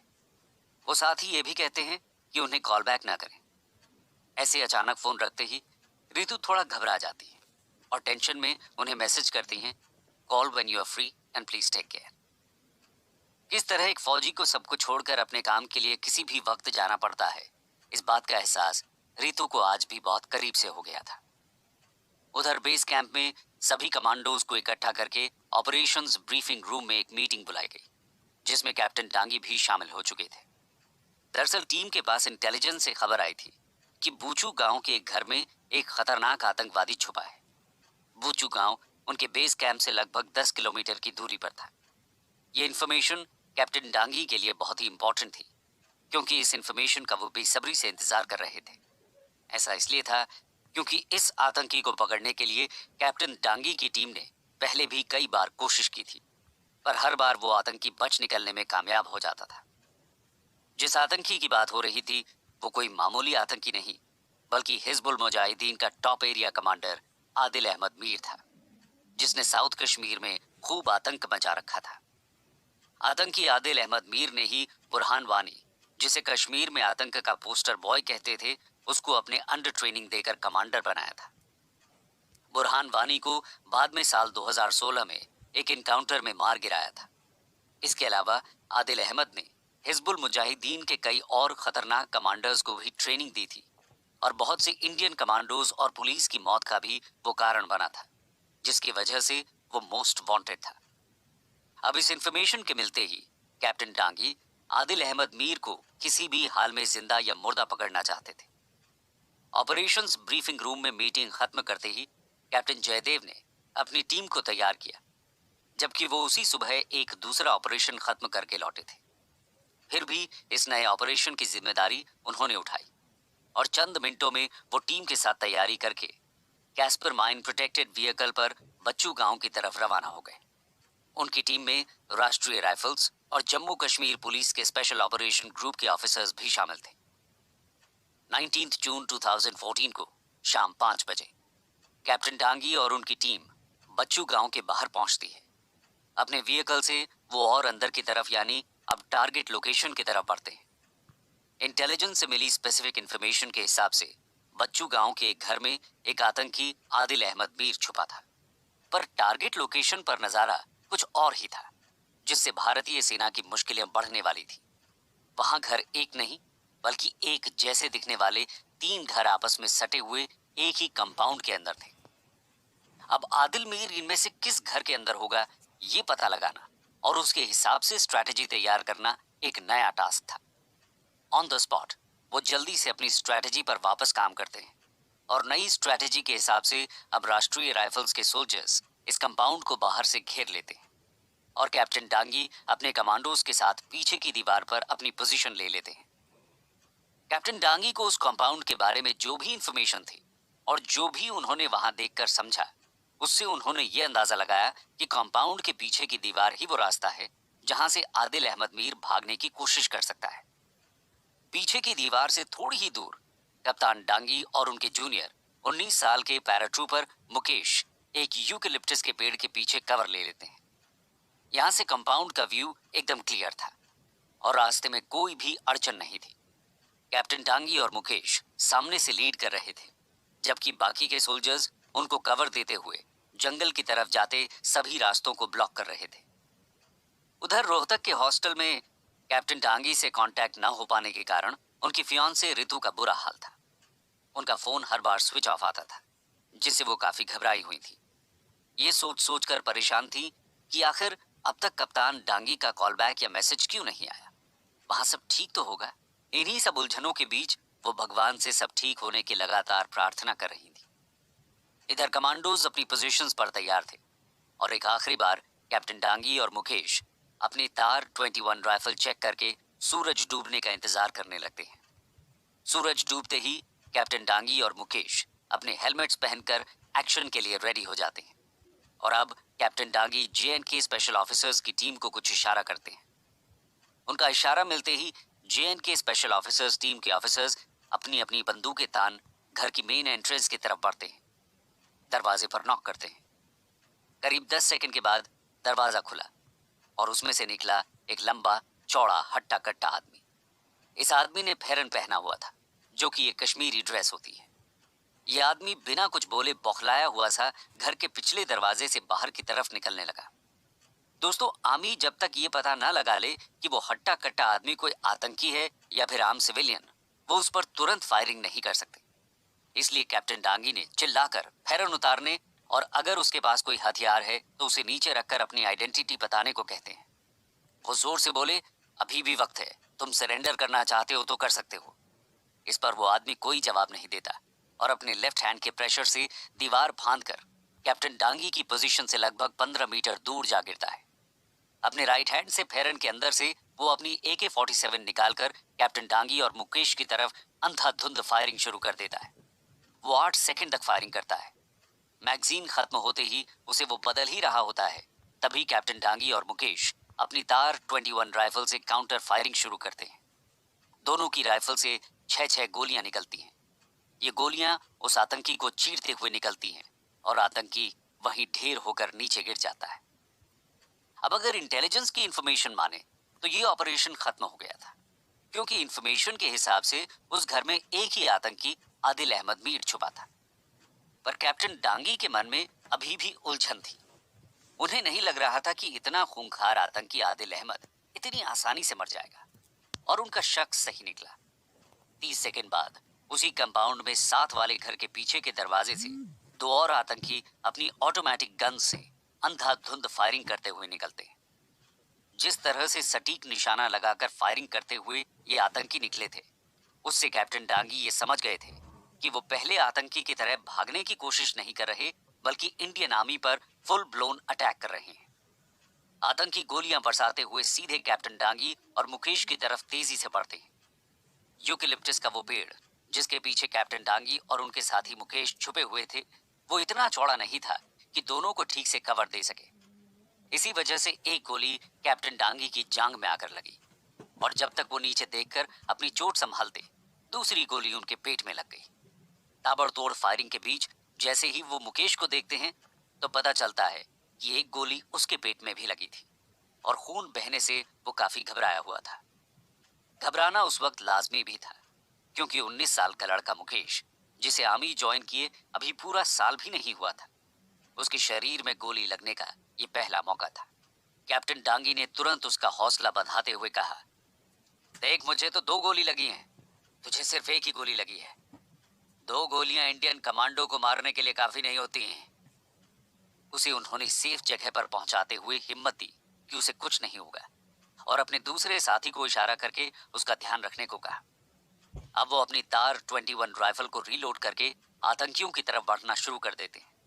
उनकी एक गोली एक आतंकी के सिर में लगती है और वो वहीं गिर जाता है, जबकि दूसरे आतंकी की एक गोली कप्तान डांगी की राइफल में जा लगती है, जिससे उनकी राइफल जैम हो जाती है। कैप्टन डांगी जब तक मुकेश की राइफल लेने के लिए पीछे की ओर मुड़ते हैं, तब तक ये बचा हुआ आतंकी ऊंची घास में कवर लेते हुए अपने पेट के बल नहर की ओर भागने लगता है। राइफल हाथ में आते ही कैप्टन डांगी भी उसके डायरेक्शन में आगे बढ़ रहे होते हैं, पर घास में पूरी तरह एक्सपोज होने की वजह से आतंकी की एक और गोली कप्तान डांगी को लग जाती है। ये गोली उनके कान को एकदम नीचे से छूकर निकल जाती है, पर इस गोली की वजह से आतंकी की एग्जैक्ट पोजीशन रिवील हो जाती। अब कैप्टन डांगी एक के बाद एक 10 गोलियां उसकी ओर दागते हुए सीधा उस आतंकी के सीने पे जा खड़े होते हैं। वो उसे गौर से देखते हैं और ये कंफर्म हो जाने पर कि गोलियों से छलनी पड़ा ये आतंकी आदिल अहमद मीर ही है, वो एक आखिरी गोली उसके सर में दाग देते हैं। आतंकी की पहली गोली से लेकर आदिल अहमद की लगी आखिरी गोली के बीच ये ऑपरेशन लगभग 20 मिनट चला। ऑपरेशन खत्म करते ही कैप्टन डांगी और मुकेश को आर्मी हेलीकॉप्टर से श्रीनगर के 92 बेस हॉस्पिटल ले जाया जाता है। अगले दिन 20 जून को जब कैप्टन डांगी के कॉलीग्स उनसे मिलने आते हैं तो वो उनकी बात रितु से करवाते हैं। वो उन्हें कहते हैं कि वो उनकी चिंता ना करें, अब वो ठीक हैं और 2 दिन बाद कॉल करेंगे। जख्मों को भरने में और वक्त लगना था, इसलिए उनकी शादी अगस्त से पोस्टपोन होकर दिसंबर के लिए टल गई। 21 मार्च 2015 को अपनी पत्नी रितु और अपने खास दोस्त कैप्टन प्रदीप बलहारा की प्रेजेंस में उन्हें उनके साहस और वीरता के लिए राष्ट्रपति भवन में राष्ट्रपति प्रणब मुखर्जी के द्वारा कीर्ति चक्र से सम्मानित किया गया। कैप्टन डांगी आज भी अपने जूनियर्स के लिए इंस्पिरेशन और दुश्मनों के लिए खतरा बने हुए हैं। मेरे आने तक रुक जा भाई, अपनी कवर पोजीशन से बाहर ना निकल, बस मेरे आने तक वहीं रुक। उनके साथ ही उन्हें ये कहकर रोकने की बहुत कोशिश करते रहे, पर मानो उनके सर पर तो कोई जुनून सा सवार था। न वो कुछ और सुन रहे थे, न ही कहीं और देख रहे थे। उन्हें उस वक्त सिर्फ एक ही लक्ष्य यानी सामने दिख रहे हर एक आतंकी को खत्म कर देना दिख रहा था। ये बात है देश के उस वीर सपूत की जिसने एक बेहद खतरनाक आतंकी को अपनी गोलियों से भून डाला था। ये आतंकी 2008 के मुंबई अटैक्स के लिए रिस्पॉन्सिबल लश्कर-ए-तैयबा कमांडर जकीर-उर-रहमान लखवी का भतीजा भी था। भारत माता के लिए अपनी अनमोल जान को न्योछावर करने वाला ये वीर सपूत है कॉर्पोरल ज्योति प्रकाश निराला। 15 नवंबर 1986 को रोहतास बिहार में इनका जन्म यादव फैमिली में हुआ। ये एक बेहद गरीब परिवार में जन्मे थे और रोहतास डिस्ट्रिक्ट के बदलालीडीही गांव के रहने वाले थे। परिवार में इनके माता पिता समेत 4 बहनें थी, जिनके ये इकलौते भाई थे। इन्होंने इंडियन एयरफोर्स 2005 में ज्वाइन की। साल 2010 में इनकी शादी सुषमा नंद से हुई, जिसके कुछ साल बाद वो बेटी जिज्ञासा कुमारी के पिता बने। 12 साल की अपनी सर्विस में इन्होंने देश के अलग अलग भागों के एयरफोर्स बेसिस में सर्व किया। इसके कुछ साल बाद इन्हें आईएएफ की एलीट गरुड़ कमांडो फोर्स को ज्वाइन करने के लिए चूज किया गया। ये एक स्पेशली ट्रेन फोर्स है जिसे खास एयरफोर्स बेस पर होने वाले आतंकी हमलों के लिए तैयार किया गया था। 2016 में पठानकोट के एयरफोर्स बेस पर हुए टेररिस्ट अटैक के बाद ये डिसाइड हुआ था कि गरुड़ फोर्स को जम्मू कश्मीर में आर्मी यूनिट्स के साथ ट्रेनिंग दी जाएगी। इस वजह से 2017 में कॉर्पोरल निराला ने जेएनके में बेस्ड 13 आरआर के साथ ट्रेनिंग ज्वाइन की। उस वक्त उनकी बेटी जिज्ञासा लगभग 3 साल की थी और अपने पापा से बहुत अटैच थी। वो रोज उनसे वीडियो कॉल पर बात किया करती थी। 17 नवंबर 2017 नन्ही सी जिज्ञासा के लिए आज भी एक नॉर्मल दिन था, जब वो अपने पिता कॉर्पोरल ज्योति को कॉल लगा रही थी। पर पिता के लिए आज रोज जैसा दिन नहीं था। उन्हें उसका फोन बार बार कट करके बाद में स्विच ऑफ करना पड़ा। ऐसा इसलिए था क्योंकि आज उनके पापा कॉर्पोरल ज्योति कश्मीर में सिचुएटेड मनसबल के गरुड़ा बेस के ऑपरेशंस रूम में एक बहुत ही इंपॉर्टेंट मिशन की ब्रीफिंग में बैठे हुए थे। इस रूम में शेयर की जा रही थी इंटेलिजेंस से मिली एक ताज़ा इंफॉर्मेशन। आईएएफ की special forces unit 617 Garud flight के CO squadron leader Rajiv Chauhan अपने 18 गरुड़ कमांडो से इसी इंफॉर्मेशन को शेयर कर रहे थे और उसी से रिलेटेड मिशन की ब्रीफिंग वहां चल रही थी। इंटेलिजेंस आई थी कि ओसामा जंगी और महमूद भाई को चंदरगिर गांव के एक घर में देखा गया है। जंगी का नाम सुनते ही वहां बैठे सभी कमांडोज का खून खौल उठा। लगभग महीना भर पहले ही 11 अक्टूबर 2017 को बांदीपुरा कश्मीर के राख हाजिन गांव में 617 गरुड़ फ्लाइट का आतंकियों के साथ एनकाउंटर हुआ था। एलईटी के 2 आतंकी अबू बकर और नसरुल्ला मीर को मार गिराया गया था, पर इसकी भारी कीमत गरुड़ों को भी उठानी पड़ी थी, क्योंकि उन 2 आतंकियों को मारने वाले गरुड़ कमांडोज बिलिंद किशोर और कॉर्पोरल नीलेश कुमार भी इस एनकाउंटर में वीर गति को प्राप्त हुए थे। उस दिन से आज तक गरुड़ कमांडोज अपने साथियों की मौत का बदला लेने के लिए बेचैन थे, पर सबसे ज्यादा दुख और गुस्सा कॉर्पोरल निराला को था, क्योंकि मिलिंद, नीलेश और ज्योति तीनों जिगरी दोस्त थे। तीनों हमेशा भाइयों की तरह रहते थे। अपने भाई जैसे दोस्तों को खोने का गम कॉर्पोरल ज्योति निराला को इतना ज्यादा था कि उनकी मौत के बाद जब अगले ही हफ्ते वो दिवाली की छुट्टी पर अपने घर गए तो ना वो ज्यादा हंस बोल रहे थे, ना ही ठीक से खाना खाते थे। उनकी पत्नी ने बताया था कि वो अकेले में रात रात भर रोते थे। बांदीपुरा में हुए इस एनकाउंटर के बाद से ही पिछले 1 महीने से गरुड़ टीम और 13 आरआर ओसामा जंगी को पकड़ने की कोशिश में लगे थे, पर लश्कर-ए-तैयबा का नेटवर्क वहां फैला होने की वजह से हर बार वो बच निकलता था। इसलिए तब से ही कॉर्पोरल निराला और बाकी सभी कमांडोज इस पल का इंतजार कर रहे थे जब वो उनको मारने के ऑपरेशन पर निकल सकें। अब गरुड़ टीम की मीटिंग खत्म होते ही कॉर्पोरल निराला ब्रीफिंग रूम से बाहर निकल के सबसे पहले अपनी पत्नी सुषमा के फोन पर कॉल लगाते हैं। उधर से उनकी बेटी जिज्ञासा फोन उठाती और पूछती है, पापा पापा आप कब आएंगे? मुझे आपसे नई कहानी सुननी है। पापा जवाब में कहते हैं कि बेटा मैं जल्दी ही आऊंगा, अभी आप सो जाओ और फोन अपनी मम्मी को दे दो। बहुत देर मनाने के बाद और कुछ खिलौने दिलाने के प्रॉमिस के बाद जिज्ञासा फोन अपनी माँ सुषमा को दे देती है। वो भी अपने पति से कुछ ही देर बात कर पाती है, क्योंकि कॉर्पोरल निराला के पास आज सोने के लिए 3 घंटे से भी कम का समय था। अगली सुबह 4 बजे उन्हें मिशन पर निकलना था। 18 नवंबर 2017 का दिन। सुबह सूरज की पहली किरण पड़ने से पहले ही कॉर्पोरल ज्योति और उनके 18 कमांडो साथी 13 RR के हाई सिक्योरिटी बेस पर पहुंच जाते हैं, जहां से उन्हें 13 RR की टीम के साथ टारगेट लोकेशन चंदरगिर के लिए निकलना था। बेस पर पहुंचकर दोनों टीम्स की साथ में ब्रीफिंग होती है, जिसमें यह डिसाइड होता है कि जंगी और महमूद को पकड़ने के लिए एक डे टाइम ऑपरेशन होगा, जिसके लिए 2 कॉम्बैट टीम्स बनाई गई। पहले स्क्वाड में 11 गरुड़ कमांडोज थे और उसके लीड राजीव चौहान थे। दूसरे स्क्वाड में 13 RR के कमांडोज थे और इसको 13 RR के ही एक मेजर लीड कर रहे थे। राख हाजिन में हुए ऑपरेशन और उसमें अपने साथियों को खोने के बाद से ही गरुड़ की टीम इस दिन की तैयारी में जुटी हुई थी। मारे गए आतंकियों के मोबाइल फोन्स के डेटा से चंदरगिर का रास्ता उन्हें पहले ही पता चल गया था। गांव के कुछ घर पहले से ही सर्वेलेंस पर थे और कुछ लोग इंटेलिजेंस इकट्ठा करने के लिए रोज सिविलियंस के भेस में वहां जा रहे थे। गरुड़ की पेट्रोलिंग टीम भी कई दिनों से इस 1500 की पॉपुलेशन वाले गांव की फोटोज और वीडियोस ले रही थी। 617 गरुड़ फ्लाइट के कॉन्टैक्ट्स उस वक्त भी ग्राउंड पर एक्टिव थे और निकलने से ठीक पहले स्क्वाड्रन लीडर राजीव चौहान के पास इंटेलिजेंस आती है कि वहां जंगी और महमूद के साथ 4 और आतंकी छुपे हुए हैं। निकलने से ठीक पहले ये ऑपरेशन अब 3 गुना मुश्किल और खतरनाक हो गया था। जैसा कि तय हुआ था कि ये डे टाइम ऑपरेशन होगा, तो 18 नवंबर की दोपहर होते ही 13 RR और 617 गरुड़ की टीम्स 2 खटारा से दिखने वाले सिविलियन ट्रक में बैठकर 30 किलोमीटर पर आवर की स्पीड से RR बेस से चंदरगिर के लिए निकल पड़ती है। आगे वाले ट्रक में Garud commandos Kashmiri local dress pheran पहने बैठे हुए थे। पीछे बैठे कॉर्पोरल ज्योति इस स्क्वाड का सबसे पावरफुल हथियार इजराइल में बनी नेगेव लाइट मशीन गन लिए बैठे थे और बार बार अपने साथ बैठे कमांडो संदीप, जिनके पास तार 21 राइफल थी, को एक ही बात बोल रहे थे कि आज मिलिंद और नीलेश का बदला लेना ही है। ठीक 3:27 पर दोनों ट्रक्स चंदरगिर के बाहर पहुंच जाते हैं। आगे के घरों से होते हुए इनकी ट्रक उन घरों के पास आकर रुक जाती है जहां जंगी और उसके साथियों को स्पॉट किया गया था। यहाँ के 6 घर, जो कि एक दूसरे के आसपास ही थे, टारगेट एरिया के रूप में डिफाइंड थे। ग्राउंड रिपोर्ट के मुताबिक आतंकियों के उनमें से किसी भी एक या फिर अलग अलग घरों में होने की संभावना थी। गरुड़ कमांडोज और 13 RR की टीम्स अब अपने अपने ट्रक से उतरकर टारगेट एरिया के चारों तरफ आगे बढ़ते हुए घेराबंदी करना शुरू कर देते हैं।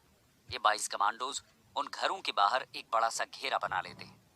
उस वक्त चंदरगीर से बाहर जाने वाले सभी रूट्स को सील कर दिया जाता है।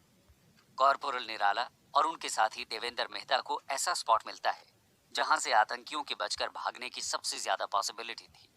गरुड़ कमांडोज के 2 मेंबर वाले 2 स्क्वाड्स दबे पांव उन घरों की तरफ बढ़ना शुरू करते हैं। स्क्वाड्रन लीडर राजीव को अंदाजा था कि अब तक आतंकियों को आइडिया लग चुका होगा कि वो हर तरफ से घिरे हुए हैं। उनका ये अंदाजा ठीक निकलता है और घेराबंदी के 1 मिनट बाद ही उन घरों के अंदर से पहली फायरिंग होती है और गोली एक गरुड़ कमांडो के कान के पास से निकल जाती है। एक ही पल में चंदरगिर की वादी गोलियों की गड़गड़ाहट से गूंजने लगती है। 3:40 पर घर के पिछले दरवाजे से फेरन पहने एक आदमी अपनी ऑटोमेटिक गन से फौजियों की तरफ गोलियां बरसाता हुआ उनकी तरफ बढ़ता है, पर अगले ही सेकंड काउंटर फायरिंग करके एक गरुड़ कमांडो इस आतंकी को न्यूट्रलाइज कर देता है।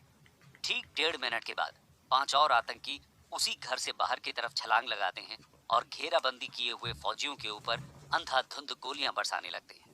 इनमें से 2 आतंकियों की गन्स में ग्रेनेड लॉन्चर भी लगा हुआ था। एक ग्रेनेड कॉर्पोरल ज्योति और उनके साथी की तरफ गिरकर धमाका करता है, जिससे बचने के लिए दोनों कूदकर कवर में पोजीशन ले लेते हैं। इस बात का फायदा उठाते हुए 5 आतंकी एक के पीछे एक चलते हुए उन दोनों की पोजीशन के डायरेक्शन में बढ़ने लगते हैं। अब ये तय था कि आतंकियों और कॉर्पोरल ज्योति के बीच क्लोज रेंज में फायर फाइट होने वाली थी। कॉर्पोरल ज्योति को पता था कि ऐसी सिचुएशंस में अक्सर आतंकी बचने के लिए तेज फायरिंग करके भाग निकलते हैं, पर इस बार वो आतंकियों को बचने का कोई मौका नहीं देना चाहते थे। कॉर्पोरल ज्योति तुरंत अपना कवर छोड़कर सीधा आतंकियों की तरफ भागने लगते हैं। ज्योति, ये तू क्या कर रहा है? अपना कवर ले ले। ज्योति को इस तरह देखकर उनके साथी देवेंद्र बहुत चौंक जाते हैं और उनको कवर लेने की गुहार लगाते हैं। पर आज कॉर्पोरल ज्योति को अपने दोस्त नीलेश और मिलिंद का बदला लेना ही था। उन्हें कुछ सुनाई नहीं दे रहा था। वो बस अपनी एलएमजी से ताबड़तोड़ फायरिंग करते हुए आतंकी की तरफ बढ़ते ही जा रहे थे। उनकी गोलियों से सामने वाले आतंकी का सीना छलनी हो जाता है और खतरनाक आतंकी जंगी मारा जाता है। इस हमले से पीछे के 4 आतंकी घबराकर हड़बड़ा जाते हैं। तभी कॉर्पोरल ज्योति की नजर भारतीय वर्दी पहने आतंकी पर पड़ती है, जो आईईटी कमांडर महमूद भाई था। वो भागने की कोशिश कर ही रहा था कि उसका पैर नीचे पड़ी जंगी की बॉडी से उलझता है और वो नीचे गिर जाता है। अब एक बार फिर कॉर्पोरल ज्योति अपनी एलएमजी का ट्रिगर दबाते हैं और एक और मोस्ट वांटेड आतंकी महमूद भाई को जंगी के पास ही ढेर कर देते हैं। पीछे के 3 आतंकी भी कॉर्पोरल ज्योति की गोलियों से घायल हुए थे और अपनी जान बचाने के लिए वो राइट साइड के एक गड्ढे में कूद जाते हैं। इस पॉइंट पर फिर से एक बार देवेंद्र चिल्लाते हैं, मेरे आने तक रुक जाना भाई, अब और आगे मत बढ़ना। पर वो गड्ढे की तरफ आगे बढ़ने लगते हैं। उनके सीईओ राजीव भी चिल्लाते हैं कि ज्योति रुक जाओ, देवेंद्र को वहां आने दो। पर वो नहीं माने और फायरिंग करते हुए आगे बढ़ते रहे। तभी गड्ढे में छुपा आतंकी अपनी AK-47 ऊपर करके अंधाधुंध फायरिंग करता है, जिसकी 3 गोलियां कॉर्पोरल निराला की बॉडी में लग जाती हैं। उनके नीचे गिरते गिरते देवेंद्र भी वहां पहुंच जाते हैं और कॉर्पोरल ज्योति की एलएमजी की बची सारी गोलियां गड्ढे में फायर कर देते हैं। तभी स्क्वाड्रन लीडर राजीव भी फायरिंग करते हुए वहां पहुंचते हैं और एक ग्रेनेड गड्ढे में फेंक देते हैं। इस धमाके के बाद अब कोई भी आतंकी वहां नहीं बचा था। 12 मिनट के अंदर अंदर एलईटी के 6 आतंकी मारे गए थे। इस लिहाज से ये बेहद सफल ऑपरेशन था। पर गरुड़ कमांडोज आज खुश नहीं थे, क्योंकि उन्होंने अपना एक और साथी खो दिया था। कॉर्पोरल ज्योति प्रकाश निराला वीर गति को प्राप्त हो चुके थे। सीओ राजीव को ये दुख भरी खबर उनकी पत्नी सुषमा को फोन करके बतानी पड़ती है, जिसे सुनकर वो फूट फूट कर रोने लगती है। निराला अपने परिवार के इकलौते कमाने वाले सदस्य थे और बहनों की शादी की जिम्मेदारी भी उन्हीं के कंधों पर थी। उनके पिता बेटी की शादी को लेकर बहुत टेंशन में रहने लगे थे। अब गरुड़ कमांडोज के हर एक सदस्य ने कॉर्पोरल निराला की बहन को अपनी बहन माना और उनकी शादी के लिए 5 लाख रुपए जमा करके सच्चे भाई होने का फर्ज अदा करते हुए धूमधाम से उसकी शादी करवाई। 69th रिपब्लिक डे के मौके पर प्रेसिडेंट रामनाथ कोविंद ने कॉर्पोरल ज्योति प्रकाश निराला को अशोक चक्र से सम्मानित किया, जिसे उनकी पत्नी सुषमा और मां मालती देवी ने रिसीव किया। दोस्तों, उनकी वीरता और बहादुरी का किस्सा इतना दिल दहलाने वाला था कि उन्हें अशोक चक्र से सम्मानित करने के बाद प्रेसिडेंट भी अपनी आंखों से आंसुओं को रोक नहीं पाए थे। उनकी शहादत के किस्से से न सिर्फ नॉर्थ ईस्ट बल्कि आर्मी ज्वाइन करने का सपना देखने वाली पूरे भारत की यंग जनरेशन इंस्पायर होती है। उनके साथी, कॉलीग्स और दोस्त उनकी बहादुरी का लोहा मानते हैं। इस तरह के जांबाज सिपाहियों की वजह से ही हमारे देश की सीमा में घुसपैठ करते हुए आतंकी मौत की बलि चढ़ते हैं और हम कोसों दूर चैन की नींद सो पाते हैं। किस्सा है ये शहादत और शौर्य का। किस्सा है ये हवलदार हंगपन दादा का, जिन्हें प्यार से इनके दोस्त और परिवार के लोग सिर्फ दादा कहकर भी बुलाते थे। Land of the rising sun कही जाने वाली नॉर्थ ईस्ट इंडिया का खूबसूरत सा स्टेट अरुणाचल प्रदेश। यहाँ के तिराप डिस्ट्रिक्ट के बौरदुरिया गांव में 2 अक्टूबर 1979 को जन्म हुआ हवलदार हंगपन दादा का। उनके बड़े भाई बताते हैं कि बचपन में दादा बहुत शरारती थे। उन्हें पेड़ पर चढ़ना, फ्रूट्स तोड़ना और दोस्तों को खिलाना बहुत अच्छा लगता था। वो एक अच्छे स्पोर्ट्समैन थे और उन्हें फुटबॉल खेलना बहुत पसंद था। हर सुबह वो रनिंग करते थे और उसके बाद 20 से 25 पुशअप्स किया करते थे। उनकी बहादुरी का एक बड़ा कारनामा उन्होंने बचपन में ही दिखा दिया था। अपने दोस्त सोमहंग लामरा को उन्होंने पानी में डूबने से बचाया था। आज भी उनके दोस्त उनका शुक्र मनाते हैं और उन्हें याद करते हुए यही कहते हैं कि अगर उस दिन दादा उन्हें न बचाते तो आज वो जिंदा ना होते। भगवान में बहुत विश्वास रखते थे और जब भी मौका मिलता था तो वो अपने गांव के डॉन बॉस्को चर्च जरूर जाया करते थे। वहाँ के फादर प्रदीप बताते हैं कि चर्च में मास के लिए वो सब जब इकट्ठा होते थे तब हंगपन दादा वहाँ पहले से ही सर झुकाए नील डाउन कर प्रे करते हुए मिलते थे। फिजिकली वो काफी फिट थे और जब वो 18 साल के हुए तब खोंसा में आर्मी ने रिक्रूटमेंट के लिए एक इंटरव्यू ऑर्गेनाइज किया। वो वहां गए और उनका सिलेक्शन हो गया। उनका एक ही एम था कि अब पीछे मुड़कर नहीं देखना है, सिर्फ आगे बढ़ना है। इस मौके को पाकर वो बेहद खुश थे और उसे पूरी लगन से निभाना चाहते थे।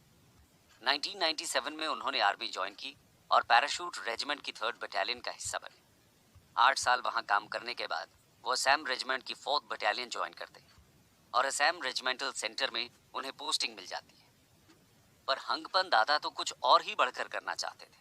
खतरों से खेलना चाहते थे, अपने देश से घुसपैठियों को मिटा देना चाहते थे। इसलिए वो खुद वॉलंटियर करते हुए असम रेजिमेंट की कन्वीनियंट पोस्टिंग छोड़कर एलओसी कश्मीर में पोस्टिंग के लिए लगातार अप्लाई करते रहे। आखिरकार 2016 में हंगपन दादा को 35 राष्ट्रीय राइफल्स ऑपरेशंस बटालियन में पोस्टिंग दे दी गई। मई 2016 में उनकी यूनिट 35 आरआर कुपवाड़ा डिस्ट्रिक्ट के नौगांव सेक्टर में डिप्लॉयड थी। कश्मीर का कुपवाड़ा डिस्ट्रिक्ट एलओसी के साथ लगा हुआ है और अक्सर यहाँ घुसपैठ होती रहती है। वहाँ काम कर पाना हर किसी के बस की बात नहीं है। पेड़ पौधे कम होने की वजह से वहाँ ऑक्सीजन लेवल लो रहता है। हर एक जगह वहाँ चैलेंज से भरी हुई है और वहाँ पोस्टेड हर एक फौजी को बहुत अलर्ट रहना पड़ता है। 35 आरआर यूनिट शमशाबारी रेंजेस पे सबसे आगे की पोस्ट प्रोटेक्ट कर रही थी। सबसे आगे शमशाबारी रेंजेस पर army headquarters and observation post है और उसके नीचे साबू पोस्ट और मर्सरी पोस्ट है। साबू पोस्ट से मर्सरी पोस्ट की तरफ नीचे जाते हुए बीच में एक नाला पड़ता है जिसे मीरा नार कहते हैं। 26 मई 2016 सुबह तड़के सिपाही जे.एन. बेटे ने ऑब्जर्वेशन पोस्ट से शमशाद बारी रेंजेस पर कुछ सस्पिशियस मूवमेंट स्पॉट किया। उन्होंने 4 मिलिटेंट्स को छुप छुप कर निकलते हुए देखा। उन्होंने तुरंत अपने सीओ मेजर अमृता राज को फोन करके ये इन्फॉर्मेशन दी और बताया कि अब तक वो मीरा नार तक पहुंच चुके होंगे। इमीडिएटली रिज लाइन के ऊपर की 4 पोस्ट और नीचे की तरफ जाती हुई बर्फ में ढकी स्लोप्स पर सिचुएटेड बाहर की तरफ की 3 पोस्ट हाई अलर्ट पर आ गई। सुबह के 6 बजे थे। अपने सोल्जर्स के साथ रिज लाइन से लगभग 2000 मीटर नीचे साबू पोस्ट को हवलदार हंगपन दादा गार्ड कर रहे थे कि तभी फोन की घंटी बजती है और उधर से आवाज आती है, दादा अभी 4 मिलिटेंट्स को देखा गया है मीरा नार से साबू की तरफ। आपको स्टॉप एस्टैब्लिश करना है मीरा नार से मीरा रिज की तरफ और ध्यान रखना आपकी हरकत नहीं दिखनी चाहिए। ये सुनते ही दादा अपने सोल्जर्स को लेकर तुरंत एक्शन में आ गए। उन्होंने अपने सोल्जर्स के साथ मीरा नार का एस्केप रूट ब्लॉक कर दिया। उन्होंने अपने साथी लांस हवलदार बरिशांग को कहा कि सबसे पहले हम दोनों को आगे जाना है। मैं आगे से लीड करूंगा और आप मीरा नार से मीरा ब्रिज की तरफ पीछे से मुझे कवर देना। ये कहते हुए वो दोनों आगे बढ़ गए। टेररिस्ट स्पॉट करके और सबको अलर्ट करते ही अब कंपनी हेडक्वार्टर्स ने एलएमजी से फायरिंग ओपन कर दी। फायरिंग शुरू होते ही 2 मिलिटेंट्स वहीं रुक कर कवर लेने लगे और 2 मिलिटेंट्स नीचे नार की तरफ बढ़ने लगे जहां पहले से ही हवलदार दादा अपने साथियों के साथ घात लगाए बैठे थे। वो आतंकियों की तरफ नीचे से फायरिंग करने लगे पर आतंकी इधर उधर छुप गए और ऊपर से फायरिंग करने लगे। दादा को यह अंदाजा हो गया था कि टेररिस्ट्स उनकी और उनके साथियों की पोजीशन जान चुके हैं। अपने साथियों को बचाने के लिए फिर जो उन्होंने किया उस सीन को वहां मौजूद उनके साथी आज तक याद करते हैं, अपनी जान की जरा भी परवाह किए बगैर। बहुत ही डेयरिंग दिखाते हुए हवलदार दादा अपनी पोजीशन छोड़कर स्लोप के ऊपर अपनी AK-47 को तेजी से चलाते हुए सीधा आतंकियों के सामने बढ़ गए। AK-47 की 30 राउंड की मैगजीन को उन्होंने 2 आतंकियों के ऊपर खाली कर दिया और वो वहीं ढेर हो गए। पर इस बीच एक गोली हवलदार दादा को भी लगती है और वो घायल हो जाते हैं। 4 में से 2 आतंकी खत्म हो चुके थे पर बचे हुए 2 को दादा कवर लेने के लिए अलग अलग डायरेक्शंस में भागते हुए स्पॉट कर लेते हैं। उन्हें बड़े पत्थरों के पीछे कवर मिल जाता है। इस पॉइंट पर टेररिस्ट कवर के पीछे थे और दादा के सोल्जर्स भी कवर में थे। सिर्फ हवलदार दादा बीच में एक्सपोज्ड खड़े थे। वो चाहते तो भागकर कवर ले सकते थे। उनके साथियों ने भी उन्हें कवर लेने को कहा पर आज वो एक भी आतंकी को छोड़ना नहीं चाहते थे। तीसरे आतंकी ने एक्सपोज्ड दादा के डायरेक्शन में गोलियों की बरसात कर दी पर दादा स्पीड से छलांग लगाकर अपने आप को उन गोलियों से बचा लेते हैं। अब वो बहुत ही सावधानी से बर्फ से ढकी स्लोप्स पर धीरे धीरे अपने पैर जमाते हुए पत्थरों के पीछे छिपे आतंकी को टारगेट करते हुए आगे बढ़े। उस पर झपट्टा मारते हुए वो उस तीसरे आतंकी के साथ फेस टू फेस हो गए और थोड़ी देर हाथापाई के बाद अपने राइफल के बट से आतंकी के मुंह पर जोर से हमला कर दें। हमले से घबराया हुआ आतंकी खुद को आजाद कराने के लिए छटपटा ही रहा था कि तभी हंगपन दादा एक झटके में उसकी गर्दन जोर से मरोड़कर उसको वहीं मार गिराते हैं। इस पॉइंट पर हवलदार हंगपन दादा 4 में से 3 आतंकियों को अकेले ही मार चुके थे। अब उनका ध्यान चौथे यानी आखिरी आतंकी की तरफ था। उनकी आंखें उस आतंकी को खोज रही थी और हाथ ट्रिगर दबाकर उसे मारने के लिए बेचैन थे। पर यह आतंकी ऊपर की तरफ पत्थरों के पीछे छुपा हुआ था और दादा खुले में एक्सपोज थे। जैसे ही दादा अपनी AK-47 की मैगजीन रीलोड करके उस आतंकी की दिशा में बढ़े, तभी एक गोली उस आतंकी की तरफ से दादा के डायरेक्शन में आई और पहले से घायल दादा की गर्दन को चीरते हुए पार हो गई। He was not an ordinary man. He was exceptional. उनके कॉलीग ने ये बात एक इंटरव्यू में कही थी। आप भी आगे की कहानी सुनकर इस बात को अग्री करेंगे। पहले से एक गोली की चोट उसके ऊपर से गोली गर्दन के आर पार हो गई, फिर भी उन बर्फ से ढकी पहाड़ियों पर गिरने से पहले और अपनी आखिरी सांस लेने से पहले एक आखिरी बार उन्होंने अपनी रीलोड की हुई AK-47 चौथे आतंकी की तरफ खाली कर दी, जिससे वो वहीं बुरी तरह घायल होकर अब कुछ और करने लायक नहीं बचा था। दादा की आंखें बंद हो चुकी थीं और भारत मां की रक्षा करते करते वो अब शहीद हो चुके थे। तब तक मेजर राज अपनी रीइंफोर्समेंट्स के साथ वहां पहुंच जाते हैं और चौथे घायल आतंकी को खुद अपनी गोली से उड़ाकर मार गिराते हैं। सभी सोल्जर्स अपने बहादुर साथियों के साथ पहुंचते हैं, पर तब तक सिर्फ अपने साथी का शरीर पाते हैं, सांसें नहीं। अब ये दुखद खबर देर शाम तक उनकी पत्नी चासीन और 2 छोटे बच्चों तक पहुंचाई जाती है। पर्सनल सेफ्टी को ताक पे रखते हुए दादा की सिंगल हैंडेडली 3 आतंकियों को मार गिराने और चौथे को बुरी तरह जख्मी करने के एक्शन ने इस पूरी घुसपैठ की कोशिश को फेल कर दिया था और अपने साथी फौजियों की जिंदगी को भी बचा लिया था। एक सिंपल सा दिखने वाला दोस्तों का दोस्त, रिलीजियस फैमिली मैन किस तरह से अपनी जान की जरा भी परवाह किए बगैर एक खतरनाक ऑपरेशन को अंजाम देता है, ये जर्नी अपने आप में बहुत इंस्पायरिंग है। इस वीरता के लिए दादा को 2016 में इंडिपेंडेंस डे के मौके पर अशोक चक्र से नवाजा गया। ये सम्मान उनकी पत्नी चासीन ने प्रेसिडेंट प्रणब मुखर्जी से रिसीव किया। उन्हें याद करते हुए उनकी पत्नी ने एक इंटरव्यू में कहा था, वो बहुत बातें करते थे, दूसरे लोगों को समझाना, उनसे डिस्कशंस करना उन्हें बहुत अच्छा लगता था। अभी वो नहीं रहे तो आर्मी के सब लोग हमें भी फैमिली जैसा सपोर्ट करते हैं। उसी इंटरव्यू में उनके नन्हे से बेटे ने बड़े होकर आर्मी ऑफिसर बनने की विश बताई थी। हमारी रक्षा के लिए ये आर्मी ऑफिसर्स इस दुनिया को छोड़कर चले जाते, लेकिन सैल्यूट है उनके परिवार वालों को जो हौसला रखकर अपनी जिंदगी में आगे बढ़ने की कोशिश करते हैं और अपने अंदर देश सेवा का जज्बा कायम रखते हैं। कैप्टन विक्रम बत्रा, वो नाम जो हमारे देश में किसी भी इंट्रोडक्शन का मोहताज नहीं है। उन्हें हमारे देश में कारगिल का हीरो भी कहा जाता है, क्योंकि ये वो वॉर हीरो हैं जिन्होंने देश पर जान लौटाकर भारत को कारगिल युद्ध जिताने में एक अहम भूमिका निभाई थी। उन्होंने अपने नाम विक्रम को पूरी तरह सच्चा कर दिखाया। अपने नाम के अर्थ को पूरी तरह जीते हुए वो कभी कोई चैलेंज लेने से पीछे नहीं हटे। 24 साल की उम्र में जो बहादुरी का मेजर उन्होंने सेट किया, वो हर एक आर्मी में जाने की इच्छा रखने वाले इंसान के लिए मिसाल है। वो हमारे बीच नहीं रहे, पर उनकी बातें, किस्से और कहानियां ऐसी थीं जिसे लोग आज भी दोहराते हैं। हिमाचल प्रदेश की वादियों में बसा एक सुंदर सा शहर पालमपुर।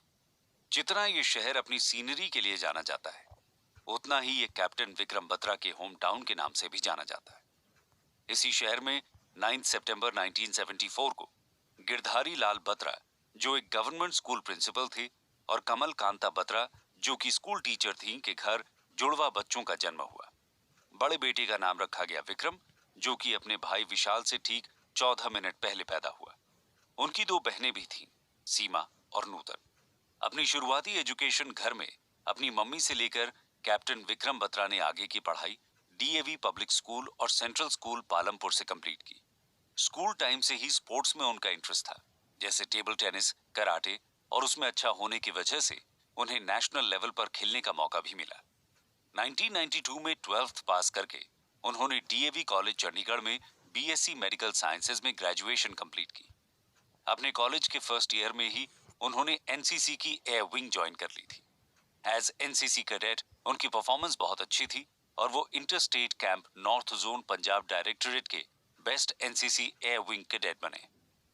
1994 में एज एनसीसी कैडेट उन्होंने रिपब्लिक डे परेड में हिस्सा लिया था और उस दिन घर आकर उन्होंने अपने मम्मी पापा को आर्मी ज्वाइन करने की इच्छा बताई। ईयर 1995, अपने कॉलेज के आखिरी साल में उन्हें मर्चेंट नेवी में जॉब ऑफर हुई। मर्चेंट नेवी की सैलरी करीब 1 लाख महीना थी उस वक्त। उनके जाने की टिकट बुक थी, व्हाइट ड्रेस सिलकर आ गई थी, पर जाने से ठीक 2 दिन पहले उन्होंने अपने मम्मी पापा को पूछा, क्या हमें बहुत सारे पैसों की जरूरत है? जिसके जवाब में पापा मम्मी ने कहा, ऐसी तो कोई बात नहीं है, हम सेटल्ड हैं। बस ये सुनते ही वो बोल पड़े, मैं कुछ बड़ा, कुछ एक्स्ट्रॉर्डिनरी करना चाहता हूं, पर अपने देश के लिए करना है, जिससे मेरे देश को फायदा हो। ये कहकर मर्चेंट नेवी ज्वाइन करने का आइडिया उन्होंने वहीं छोड़ दिया और उसी साल ग्रेजुएट डिग्री कंप्लीट करके वो पंजाब यूनिवर्सिटी चंडीगढ़ के एमए इंग्लिश कोर्स में एनरोल हो गए। 1996 में उन्होंने सीडीएस यानी कंबाइंड डिफेंस सर्विसेज का एग्जाम पास किया और फिर SSB service selection board Allahabad के इंटरव्यू में पास हो गए। एमए का पहला साल खत्म होते होते उसे बीच में छोड़कर 1996 में उन्होंने IMA Indian military academy Dehradun join कर ली। 19 मंथ्स की ट्रेनिंग फिनिश करने के बाद वो Jammu and Kashmir rifles 13 JNK में एज ए लेफ्टिनेंट ज्वाइन हो गए। उसके बाद सोपोर बारामूला में उनकी पहली पोस्टिंग हुई, जहां उन्हें कई मिलिटेंट इनकाउंटर्स का एक्सपीरियंस हुआ। आर्मी से लीव लेकर आखिरी बार कैप्टन विक्रम बत्रा 1999 में होली पर अपने घर पालमपुर गए थे। वो जब भी छुट्टी पर जाते तो न्यूगाल कैफे जरूर जाते थे।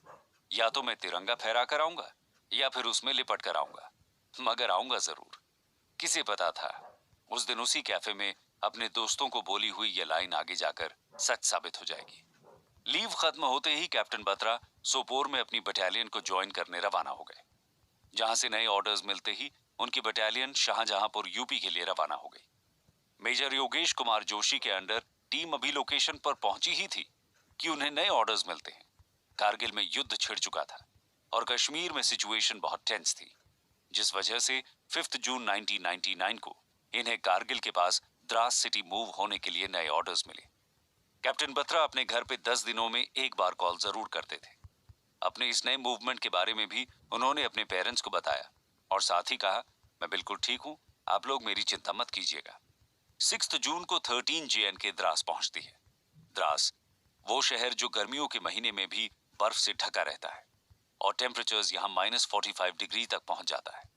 इस कड़कड़ाती ठंड में इस टीम को फिलहाल तोलोलिंग माउंटेन अटैक के दौरान रिजर्व के तौर पर रखा गया था। वहां का मिशन सक्सेसफुली कंप्लीट होते ही 17 जून 1999 को 13 जैकरेफ को नया टास्क दिया जाता है। लेफ्टिनेंट कर्नल योगेश कुमार जोशी के अंडर टीम को अब द्रास सेक्टर की एक important mountain peak point 5140 capture करना था। 18 जून को मिशन की ब्रीफिंग और तैयारी होती है। पीक पर कब्जा जमाए दुश्मन के पास एडवांटेज था क्योंकि वो ऊंचाई पर थे। इंडियन आर्मी को वहां पहुंचने के लिए चढ़ाई करनी थी और अगर वो दिन में करते तो बहुत आसानी से ऊपर से स्पॉट किए जा सकते थे। इसलिए तय किया जाता है कि इस काम को रात में ही अंजाम दिया जाएगा और सुबह होने से पहले खत्म कर दिया जाएगा। कर्नल जोशी डिसाइड करते हैं कि पॉइंट 5140 को ईस्ट और साउथ दो साइड से अटैक किया जाएगा। इसकी responsibility Joshi 2 companies, Bravo company जिसे लेफ्टिनेंट जामवाल लीड कर रहे थे और डेल्टा कंपनी जिसे लेफ्टिनेंट विक्रम बत्रा लीड कर रहे थे, को सौंप देते हैं। 20 जून की आधी रात के बाद हमला करने के लिए दोनों कंपनीज ऊपर की तरफ चढ़ाई शुरू कर देती हैं। जब तक ये चढ़ाई कर रहे थे तब तक नीचे से ऊपर तोपों से गोलीबारी की जा रही थी, जिससे उसके कवर में जवान दुश्मन के करीब पहुंच सके। बेहद मुश्किल और डेंजरस टेरेन के बावजूद ब्रावो और डेल्टा दोनों कंपनीज 3:15 पर पॉइंट 5140 के करीब पहुंच जाती हैं। ब्रावो कंपनी टॉप पर पहुंचकर लेफ्ट साइड से हमला करती है और 3:35 तक अपना टारगेट अचीव कर लेती है। वहीं लेफ्टिनेंट बत्रा और उनकी टीम दुश्मन पर पीछे की साइड से हमला करते हैं, जिससे दुश्मन चौंक जाता है। इंडियन आर्मी को करीब आता देखकर पाक आर्मी मशीन गन से फायरिंग करने लगती है। विक्रम बत्रा अपने 5 और साथियों के साथ क्लाइंब करके ऊपर टॉप पर पहुंच जाते हैं और 2 ग्रेनेड्स मशीन गन पोस्ट की तरफ फेंकते हैं। उसके बाद क्लोज कॉम्बैट में वो अकेले 3 दुश्मनों को मार गिराते हैं। वो इसमें खुद भी बुरी तरह घायल हुए, पर फिर भी अपने साथियों को रीग्रुप और मोटिवेट करके अगला ऑब्जेक्टिव हासिल किया और पॉइंट 5140 सक्सेसफुल कैप्चर कर लिया। सुबह के 4:45 पर उन्होंने अपने कमांड पोस्ट पर रेडियो करके कहा, ये दिल मांगे मोर। दोस्तों, आपको याद होगा 90s के दशक में पेप्सी कोल्ड ड्रिंक के एड की टैगलाइन ये दिल मांगे मोर बहुत फेमस हुई थी। इस लाइन को उन्होंने अपना मिशन सक्सेसफुली खत्म होने की इंफॉर्मेशन देने के सिग्नल के रूप में चुना था। दुश्मन के 8 सोल्जर्स मारे गए थे और इंडियन साइड पर कोई कैजुअलिटी नहीं होने की वजह से यह मिशन सक्सेसफुल रहा। इस मिशन के अचीव होते ही विक्रम बत्रा को लेफ्टिनेंट से प्रमोट करके कैप्टन विक्रम बत्रा बना दिया गया। उनकी जीत के चर्चे पूरे भारत की टेलीविजन स्क्रीन्स पर चल रहे थे। 30 जून को उनकी बटालियन मुश्को वैली पहुंचती है। यहां उनका अगला टास्क पॉइंट 4875 को कैप्चर करना था। यह मुश्को वैली में सिचुएटेड एक स्ट्रेटेजिकली इंपॉर्टेंट पीक थी जिस पर दुश्मन कब्जा जमाकर बैठा हुआ था। इस पॉइंट से Pakistani artillery observer Indian gun positions, army camps और ट्रूप मूवमेंट्स सब इजीली देख सकते थे और किसी भी वक्त उन्हें टारगेट करके अटैक कर सकते थे। 13 जैक राइफल्स के commanding officer lieutenant colonel Joshi के साथ कुछ और कंपनी कमांडर्स, मेजर्स और ब्रिगेडियर्स ने मिलकर 79 माउंटेन ब्रिगेड्स के हेडक्वार्टर्स में 2 जुलाई को अटैक प्लान डिस्कस किया। इसके बाद सभी सोल्जर्स को पॉइंट 4875 से 1500 मीटर की दूरी पर बने फायर बेस पर डिप्लॉय कर दिया गया। 4 जुलाई शाम 6 बजे से एनिमी पोजीशंस पर इंडिया की तरफ से आर्टिलरी बम्बार्डमेंट स्टार्ट हुआ। पूरी रात भर चला। इस फायर के कवर में 8:30 बजे से ए और सी कंपनीज ने चढ़ाई शुरू कर दी। 13 जैक राइफल्स ने भी हमला बोल दिया था, पर इस वक्त अपनी इंजरी से रिकवर हो रहे कैप्टन विक्रम बत्रा को बहुत थकान और तेज फीवर था, जिसकी वजह से वो मुश्को नाला के पास स्लीपिंग बैग में लेटे हुए थे। उनके कमांडिंग ऑफिसर ने उनकी हालत देखते हुए उन्हें रेस्ट करने के ऑर्डर दिए हुए थे। दोनों कंपनीज चढ़ाई करते हुए बीच बीच में आ रही दुश्मनों की टुकड़ियों को भी साफ करते जा रहे थे, पर एक पॉइंट पर दुश्मन की तरफ से फायरिंग इतनी हैवी थी कि थोड़ी देर बाद उन्हें वहां रुकना पड़ा। इस सिचुएशन और एनिमी से आ रही फायरिंग पोजीशन के बारे में कमांडिंग ऑफिसर कर्नल जोशी को बताया गया। उन्होंने तुरंत एक्शन लेते हुए 2 फैगेट मिसाइल फायर बेस से फायर किए, जिससे एनिमी न्यूट्रलाइज हो गया और इंडियन ट्रूप्स आगे बढ़कर पॉइंट 4875 पर पहुंच गए। उन्होंने पॉइंट 4875 कैप्चर कर लिया, पर उसके पास की दूसरी एनिमी पोजीशन से अब भी लगातार फायरिंग चल रही थी। पॉइंट 4875 को कैप्चर करना तब तक कंप्लीट नहीं हुआ था जब तक भारत उसके बगल की पीक एरिया फ्लैट टॉप को कैप्चर नहीं कर लेता। 5 जुलाई की आफ्टरनून तक 13 जैक राइफल्स ने भीषण युद्ध के बीच इसे कैप्चर कर लिया था, पर पाकिस्तानी आर्मी ने तुरंत काउंटर अटैक किया। उनके बीच सीसॉ जैसी सिचुएशन चल रही थी। कैप्टन नवीन नागप्पा ने छोटी सी फोर्स के साथ टॉप पर अपना कब्जा जमाया हुआ था और आगे बढ़ते दुश्मनों पर लगातार फायरिंग कर रहे थे कि तभी एक शेल ने एरिया टॉप पर हिट किया और नागप्पा बुरी तरह घायल होकर बेहोश हो गए। सिचुएशन का फायदा उठाते हुए अब पाकिस्तानी आर्मी तेजी से ऊपर बढ़ने लगी। कैप्टन बत्रा ये सिचुएशन बेस से ऑब्जर्व कर रहे थे और उनसे ये देखकर रहा नहीं गया और अपने कमांडिंग ऑफिसर से वॉलंटियर करने की जिद करने लगे। उनकी खराब तबीयत देखते हुए सीओ ने मना किया, पर वो बहुत ज्यादा इंसिस्ट करने लगे। आखिरकार वो अपनी डेल्टा कंपनी के 25 और जवानों के साथ दुर्गा माता के मंदिर में जय माता दी नारा लगाकर घने अंधेरे में चढ़ाई करने निकल पड़े। ऊपर टॉप पर लड़ रहे सोल्जर्स को बेस से वायरलेस मैसेज मिलता है, शेरशाह आ रहा है। ये सुनते ही टॉप पर लड़ रहे जवानों में खुशी की लहर दौड़ पड़ी। शेरशाह कैप्टन बत्रा का कोड नेम था, जिससे पाकिस्तानी आर्मी भी वाकिफ थी। 6 और 7 जुलाई की रात दुश्मन की फोर्सेस इतनी करीब थीं कि दोनों फोर्सेस एक दूसरे पर गोली बरसाने के अलावा बातों से गोले भी बरसा रही थी। इस स्टेज पर इंडियन ट्रूप्स के लिए पाकिस्तानी पोस्ट को हटाना बेहद जरूरी हो गया था, वरना वहां सिचुएशन और खराब हो रही थी। कैप्टन बत्रा जल्दी से जल्दी टॉप पर अपने साथियों को बचाने पहुंचना चाहते थे। चढ़ाई मुश्किल और एकदम खड़ी थी। घना अंधेरा, ऊपर से फॉग और स्नो की वजह से टॉप के पास पहुंचते हुए भी जीरो विजिबिलिटी थी। रास्ते में ऊपर चढ़ते हुए कैप्टन बत्रा ने एक एनिमी गन पोजीशन डिटेक्ट की, जहां से फंसे हुए इंडियन सोल्जर्स पर फायरिंग हो रही थी। वो पत्थरों के पीछे छुपते हुए मशीन गन पोजीशन की तरफ आगे बढ़े और पास पहुंचते ही ग्रेनेड फेंककर वो गन पोजीशन डिस्ट्रॉय कर दी। 7 जुलाई की पहली किरण से पहले इंडियन ट्रूप्स ने 2 और ऐसी पोजीशंस डिस्ट्रॉय कर दी थी, जहां से फायरिंग हो रही थी, पर अब भी एक जगह थी जहां से लगातार फायरिंग चल रही थी, जिसे इंडियन आर्मी ऊपर चढ़ते हुए डिटेक्ट कर चुकी थी। ये एक लंबा पतला लेज था जो कि पॉइंट 4875 के नॉर्थ में फैला हुआ था। कैप्टन बत्रा की टीम जल्दी ही उस लेज तक पहुंच गई थी, पर अब तक सुबह की रोशनी चारों तरफ फैल चुकी थी। करीब पहुंचते ही उन्होंने लेज पर दुश्मन की पत्थरों से बनाई हुई दीवार देखी, जिसके अंदर से पाकिस्तानी सोल्जर्स फायरिंग कर रहे थे। इस पॉइंट पर कैप्टन बत्रा ने देखा कि लेफ्ट राइट कोई और तरीका नहीं है और उन्हें उसी डे लाइट में डायरेक्ट हमला करना ही होगा। जय माता की चिल्लाते हुए हैवी गन फायरिंग और ग्रेनेड लॉन्चर्स के बीच से होते हुए अपनी AK-47 चलाते हुए दुश्मन के संगार की एंट्रेंस तक पहुंच गए।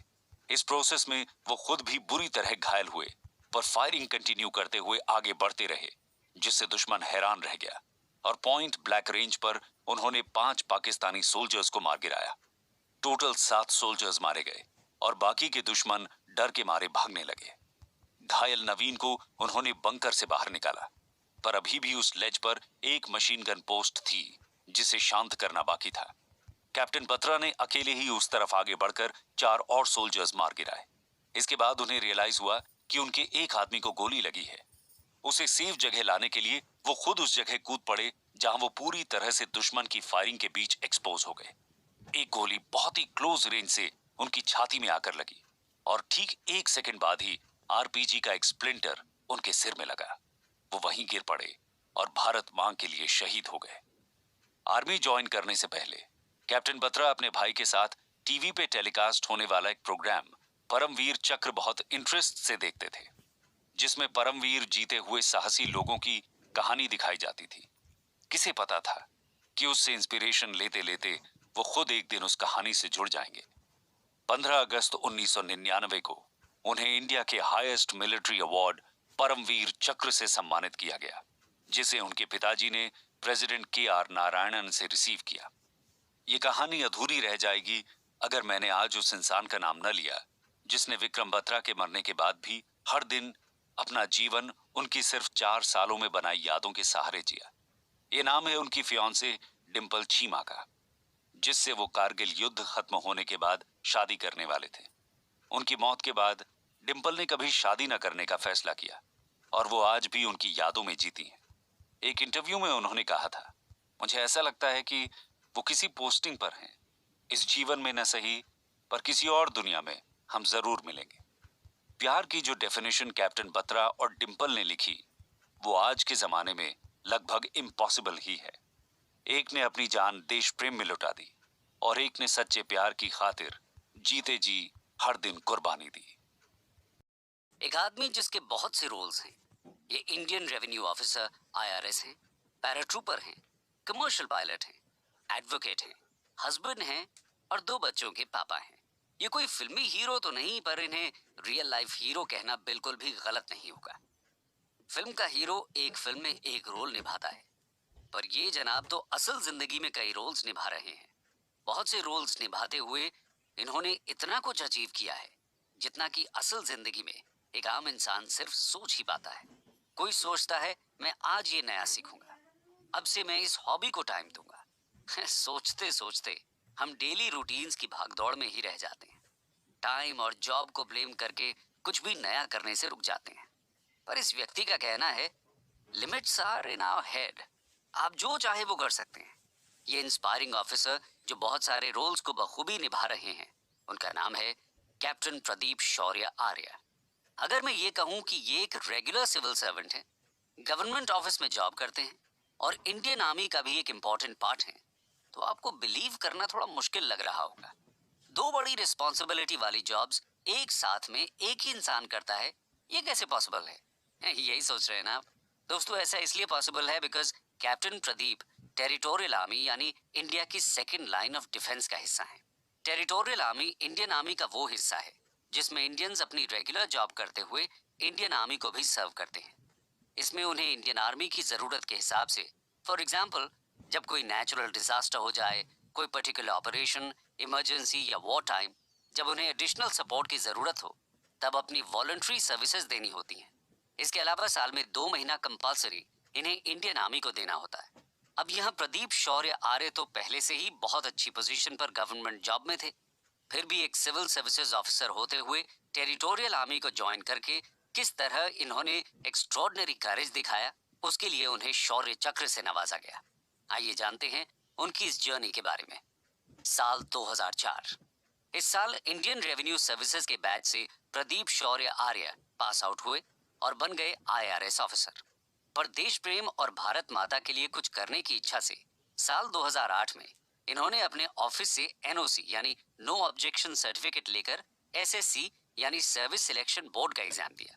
इसे सक्सेसफुली क्लियर करने के बाद उन्हें 106 पैरा TA यानी इन्फेंट्री में कमीशन मिल गया।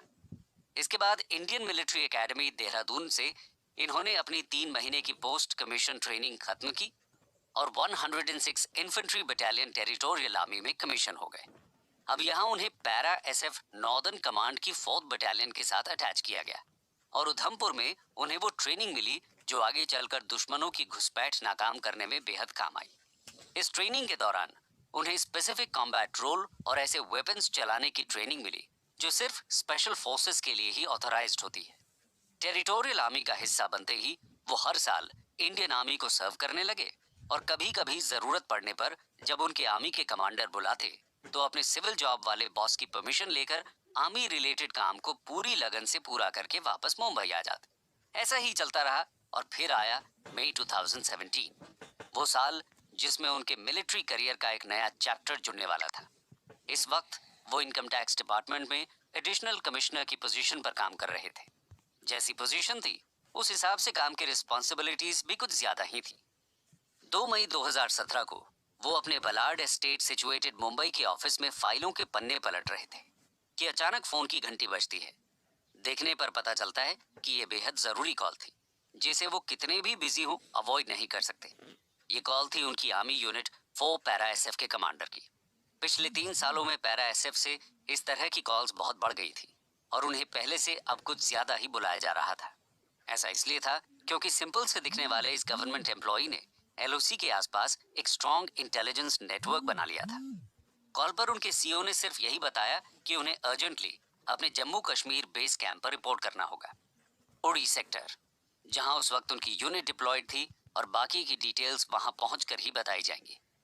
बिना कोई सवाल किए वो बोले, अभी निकलता हूं सर, जय हिंद। अब अपने इनकम टैक्स डिपार्टमेंट के बॉस को सिचुएशन समझाकर और उनसे परमिशन लेकर वो अपनी तैयारी करने ऑफिस से निकल पड़ते हैं और अगले ही दिन की फ्लाइट से श्रीनगर और वहां से उड़ी सेक्टर पहुंच जाते हैं। उसी रात उनके CEO कैप्टन प्रदीप और बाकी के यूनिट कमांडोज को इकट्ठा करके ब्रीफिंग करते हैं। वो बताते हैं कि LOC के पार कुछ आतंकी गतिविधियां चल रही हैं और इंटेलिजेंस की खबर के हिसाब से कुछ मिलिटेंट्स को हमारे देश की सीमा में घुसपैठ के लिए भेजा जाएगा, जिसे रोकने के लिए एक्शन प्लान बनाने की जरूरत है। CEO कैप्टन प्रदीप को ये मिशन लीड करने की जिम्मेदारी सौंपते हैं।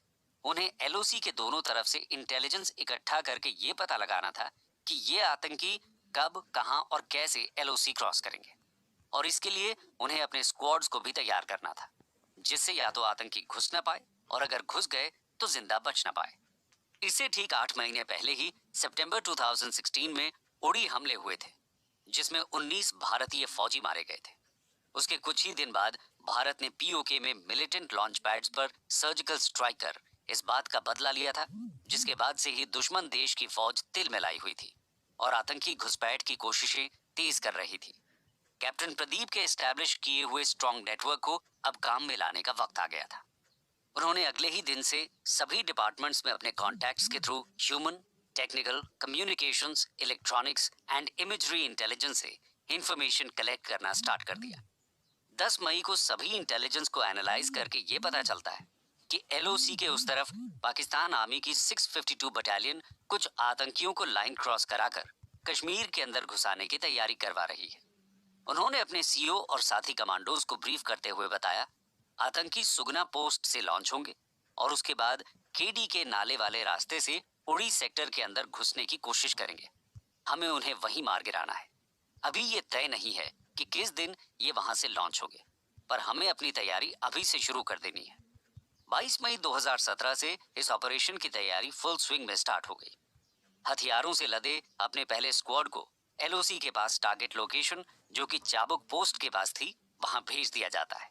इसके बाद बारी बारी से बाकी कमांडोज को भी ऑपरेशन साइट पर भेजा जाता है।